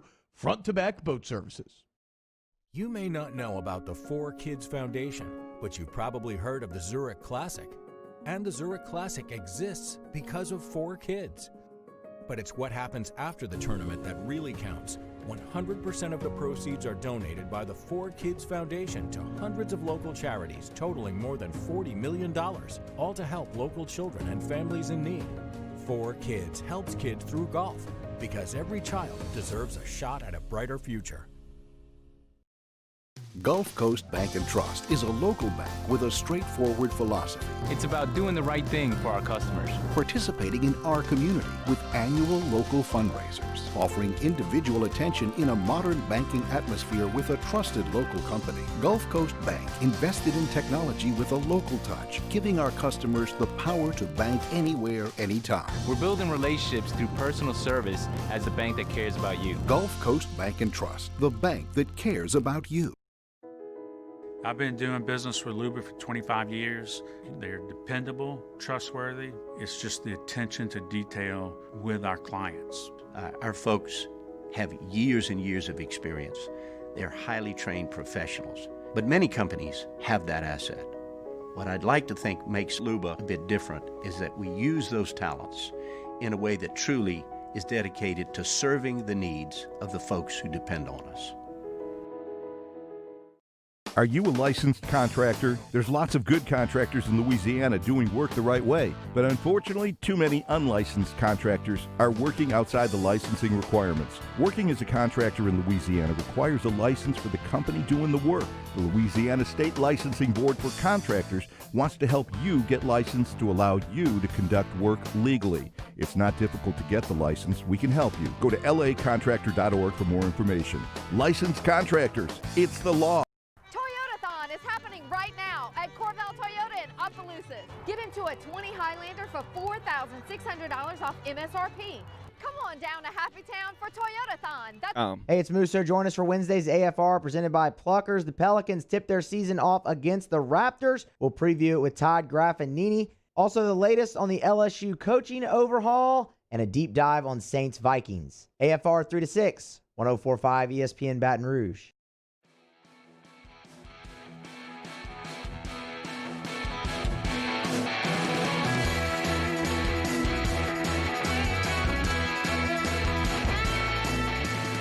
OTB OT with T-Bob Hebert, ESPN Baton Rouge, New Orleans, Alexandria. Back on OTB, Matt Musso, Danny Cartness, Troy LaBeouf sitting in with T-Bob and Jarrett on OTB, 104.5 ESPN Baton Rouge, 100.3 ESPN New Orleans, 94.7 ESPN Alexandria, 104.5 ESPN.com. Presented by All-Star Toyota Baton Rouge. All of our sound, all of our guests, you can go back and hear those on demand there. And that's brought to you by Carriages in Baton Rouge. And our YouTube chat, which has been fabulous today with all different topics. These folks can talk all different topics presented by Bayou Ford. But talking the topic of NBA is the NBA reporter for the Pelicans for ESPN, good friend Andrew Lopez. Lopes, what's up, bud? Nothing much, man. Just somehow getting ready for the start of a new season when the other one, it feels like, ended like a month ago. So, but here we are. 71 days ago, somewhere in that range. Right back at it. Before we get into previewing the Pelicans, how this thing's going to go with Stan Van and all, how's it going to work for you guys covering the teams? Obviously, with the COVID situation, big changes for y'all as far as the coverage? Yeah, we don't actually get to see anybody face-to-face anymore. And it's kind of been this way for most of us since the bubble. Some people were let inside the bubble, and they were kind of around, I guess, where they were, but they were also, getting tested every day. But now it's basically all Zooms. We don't get to go to practices anymore. Not that we were actually in practice, but we don't get to go to the facility anymore at all. When we go to a game, we are allowed to go to games in arenas. We can travel if we want. There's just not much value in that because you're not going to get to talk to a player. You're not going to get to see anything, in the locker room. It's just going to be a very kind of basic setup. So, like, for instance, for the preseason game Friday night with the Pels, we went in there. You go up into an elevator. They take you to the 300 level. You stay there the whole time, and then you walk out at the end of the game. So it's a weird thing, but I'll tell you this: I'm glad to just be anywhere near an arena right now. Visiting with Andrew Lopez, NBA reporter for ESPN for the Pelicans, at _Andrew_Lopez. Andrew, let's talk about, obviously, Stan Van Gundy taking this team over. And Stan Van Gundy has been known to have really good defensive teams. Do you think he puts his defensive mark on his team, a team that has really struggled the last couple of years defensively? Yeah, I definitely do. I think that's the main reason they did this. And if you go back, that's kind of the mindset I think that David Griffin had from the jump with this team. Is there a team that can run, but they should be a team that ultimately should be able to defend. And if you go back to, I think it was his intro. I think it was media day for 2018-19, which is like 15 or 16 months ago at this point. But he said then it's going to be like a 1st to 95 type deal of who should win the games, and obviously that never really materialized last year. But this year, I think that's something that they're going to hang their hat on. I think they're going to slow things down. I think they're going to have a better half-court offense because of, all of them, actually. I think Eric Bledsoe is going to help them get into half-court sets, but Lonzo, Brandon Ingram, Zion, they're going to try to use all of those guys to get the team into half-court stuff. But I do think they're going to do some different things defensively. Now, I know it's preseason. I know Miami was missing 3 of their top guys, Jimmy Butler, Goran Dragic, and Andre Iguodala. But they held them at 92 points, I believe, in the preseason opener, and they didn't hold anybody to that at all last season. So I think you can take a little bit from that. A lot of that is going to depend on Brandon Ingram's growth as a wing defender. A lot of that is going to become on Zion Williamson to not become a negative defender on that side of the floor. So if he can get back to even a quarter of what he was at Duke defensively.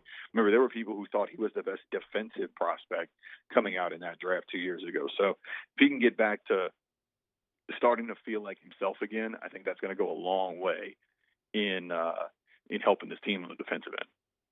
I think defense, I agree with all of your comments, but the guy I'm most intrigued with, who I think becomes an enforcer for the Pelicans, is the big guy, Steven Adams. Talk about him coming over. I think it's a steal pickup of NBA free agents. Yeah, here's the thing about Steven Adams. It's kind of a situation where the Pels are zigging when the rest of the NBA is zagging. They're going big, and it's kind of a weird set because you're looking at going with 2 traditional guys who don't shoot 3-pointers, which is not the way the NBA is going right now. And then you also committed an extra 2 years to him at about $17 million. So big commitment there from the Pelicans to Steven Adams, but you can already kind of see the little things. Like Steven Adams may not show it in the box score. He may finish a game with 8 points, 9 rebounds in 27 minutes, and you look, oh, well, that leaves a little bit to be desired. But then you realize he's got 5 offensive rebounds that led to 9 second chance points, and he's setting beautiful screens for Brandon Ingram to come off of and get open shots. So a lot of what Steve Adams is going to bring you is not going to be in the box score, but I still think it's going to be a much different setup. It's not as if we've talked a lot about Eric Bledsoe kind of just replacing Drew Holiday in the offense and the defense, for that matter, and filling that Drew Holiday role. I think Steven Adams is a completely different player, it feels like, than Derek Favors, even though he can't, step out and shoot. But I think he brings the screen element. He brings another element on defense. He's going to talk. He's going to make sure guys are in the right spot. His passing is really, really good for a big. So I think there's a lot there. And I'll tell you what, the biggest thing that I keep hearing, as we talk about all these pieces, it's all just very, very interesting to me. I don't know what happens necessarily. I don't know if this team is a playoff team, if this team is a play-in team, if this team could be a 6 seed, a 7 seed. It's just all very interesting, and I just can't wait to see them actually play tonight and see them go up against another team, top lineup, trying to win a game, and see what this team is all about. Andrew Lopez will get you out on this one, covers the Pelicans for ESPN. Please tell the listeners that Zion's not going to have restricted minutes. He's going to play his normal minutes that he would in a basketball game. The biggest stat of the preseason, they led the NBA in offensive rating, 100 points per 100 possessions. They were almost last in pace. They had low turnover rates. They were tops in offensive rebounding percentage. The biggest stat to me by far of the preseason was Zion Williamson playing 33 and a half minutes a game. Amen. And I think that's around where you're going to see him. And I think Zion, every time we talk to Zion about minutes, he is giddy, downright giddy, talking about how much he didn't like it last year. He said it was tough when he's playing 3 to 4 minutes and he feels like he's got to come out. He said it felt like he was out there for a minute. the other side of that is what you're going to see is he was tired in those preseason games, but they have to push him to get back to playing 33, 34, 35 minutes a night. And Van Gundy even said, we're playing him tired to push him to where he can do that. And obviously he goes out and averages 28.5 points and 10 rebounds a game. So I think you're going to start to see the Zion that everybody thought they were going to get initially. So I think you'll see a big year for Zion coming up. Lopes, I appreciate it, man. Keep the good content coming. You can follow him on Twitter at _Andrew_Lopez. We look forward to a exciting season of Pelicans basketball. Flock up. Sounds good, man. Thank you, guys. All right, take care. It's Andrew Lopez. We'll take a quick time out. When we come back, the VP, the market manager, Guarantee Broadcasting, steps in the ring. He'll be right across from me. It's Gardy Rush. I think we ought to do some questions, ask Gardy, whatever you guys want to do. But we'll wrap this thing up. OTB OT. We'll be right back. OTB OT. Our listeners fire off their opinions on the jimsfirearms.net hotline at 499-1045. Keep listening for your next chance to shoot us your thoughts with the jimsfirearms.net hotline on 1045 ESPN Baton Rouge. Hello. What's up, E? What you doing? Chilling at the office working. You? Hanging at the job site. Chilling. Roof's up? Hey, Greg. Roof up? Roof's up. Roof's up. Roof's up. Roof's up? Roof's up. Roof's up! Roof's up! Beautiful roof every single time. True. True. Gulf Coast Office Products is a nationally recognized Savin office equipment dealer based right here in Louisiana. Over 100 employees strong, Gulf Coast has the boots on the ground to support all vertical markets, from education, engineering, legal, and finance. With the latest in office technology, from desktop to production segment units, Gulf Coast and Savin have the perfect fit for you. Call 225-756-2644. That's 756-2644 for Gulf Coast Office Products.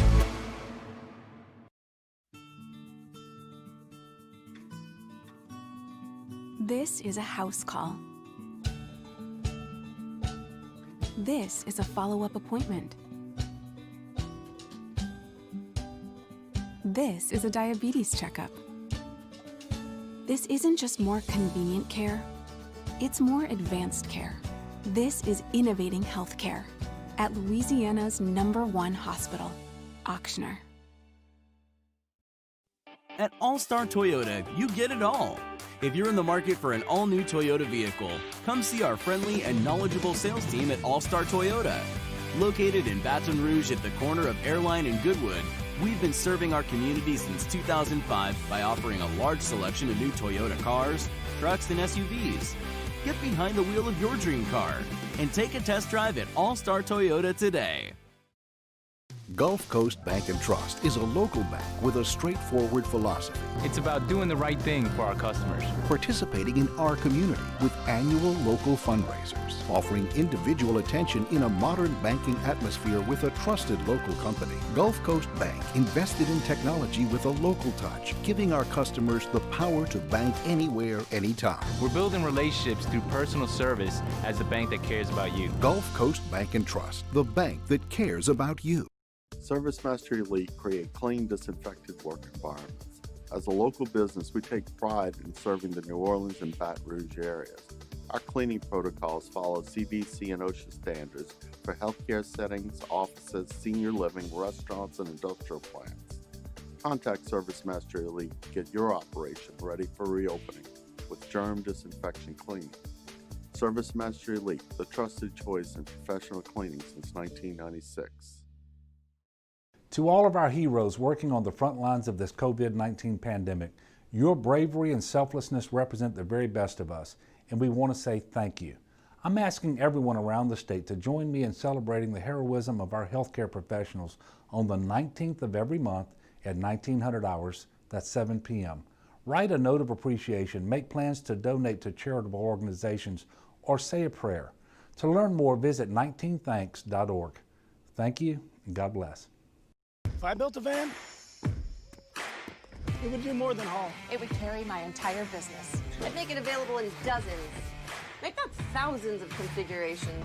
It would keep an eye on my fleet. And an eye out for danger. If I build a van, I'd make it available in diesel and gas. And I'd build it right here in South Carolina. Introducing the all-new Sprinter, starting at $33,790. Built in the USA. Mercedes-Benz. Vans. Born to run. It's a Wednesday edition of Jimmy Ott's Game Time, live from Louie's Cafe, right outside the north gates of LSU. We have the latest on all the coaching news around college football, and the Pelicans open their season. Join us from 6 to 8 on 104.5 ESPN Baton Rouge.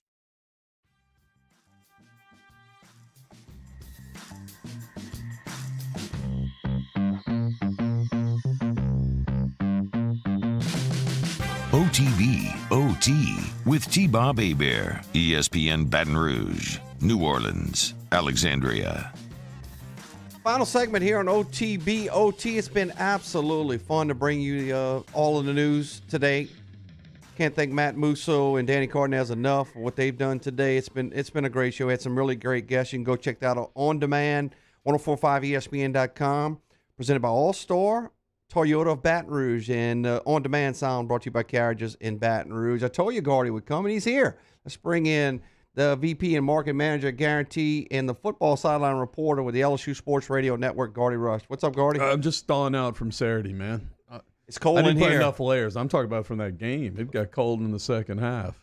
I was good with being wet, but wet and cold wasn't a good mix. Well, it was a good ending for LSU, and had everybody on the edge of their seats, and I'm sure that's what the whole season has been that way. But we don't want to talk about that. We want to talk about a guy near and dear to your heart and all of our hearts. We had a chance to talk about him earlier.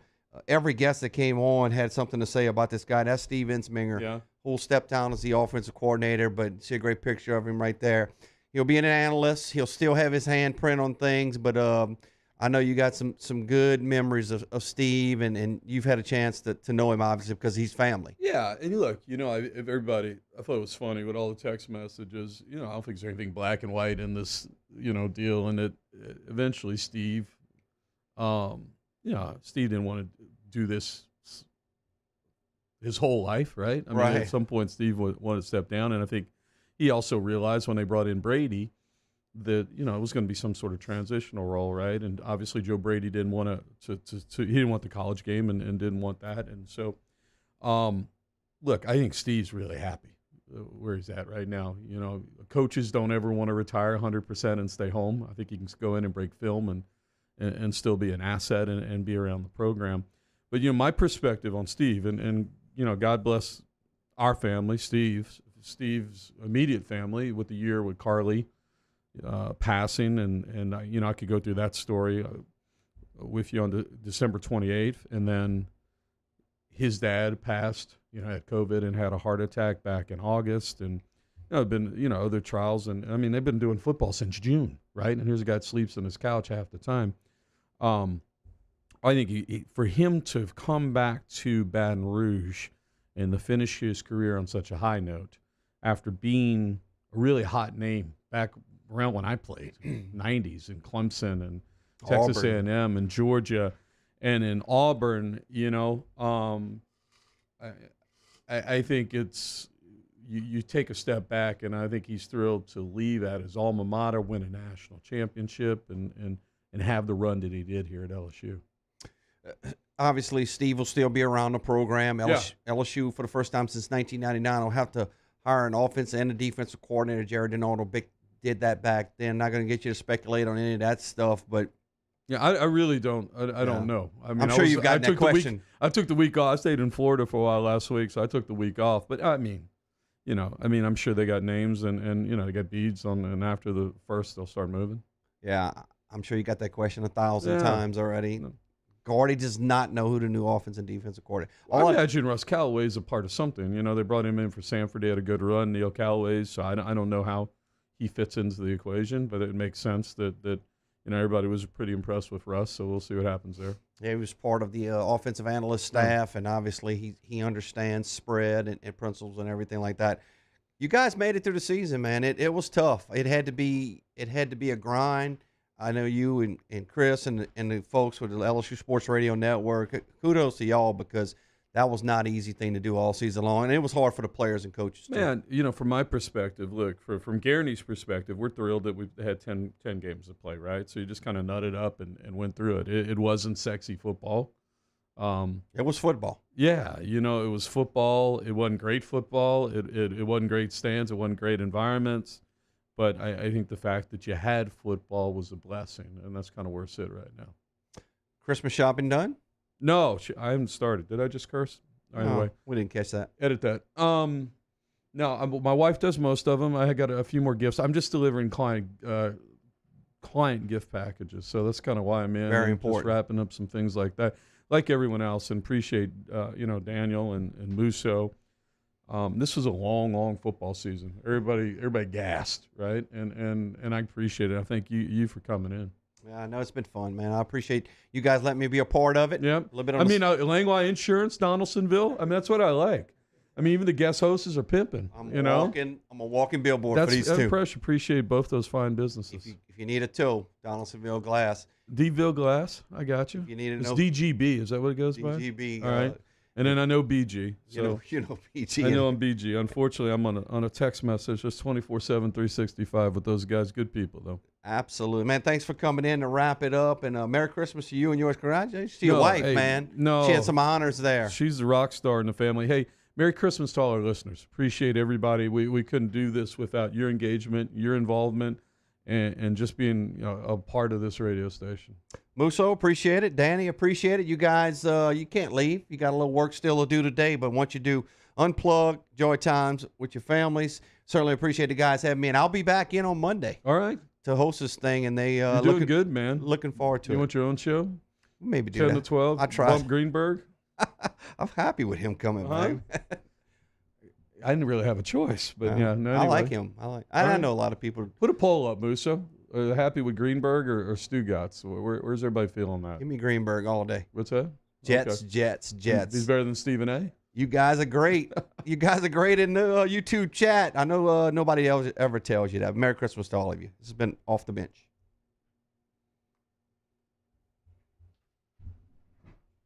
Thank you, man. Thank you, man. Appreciate you guys. OTB, OT. If I built a van, it would do more than haul. It would carry my entire business. I'd make it available in dozens. Make that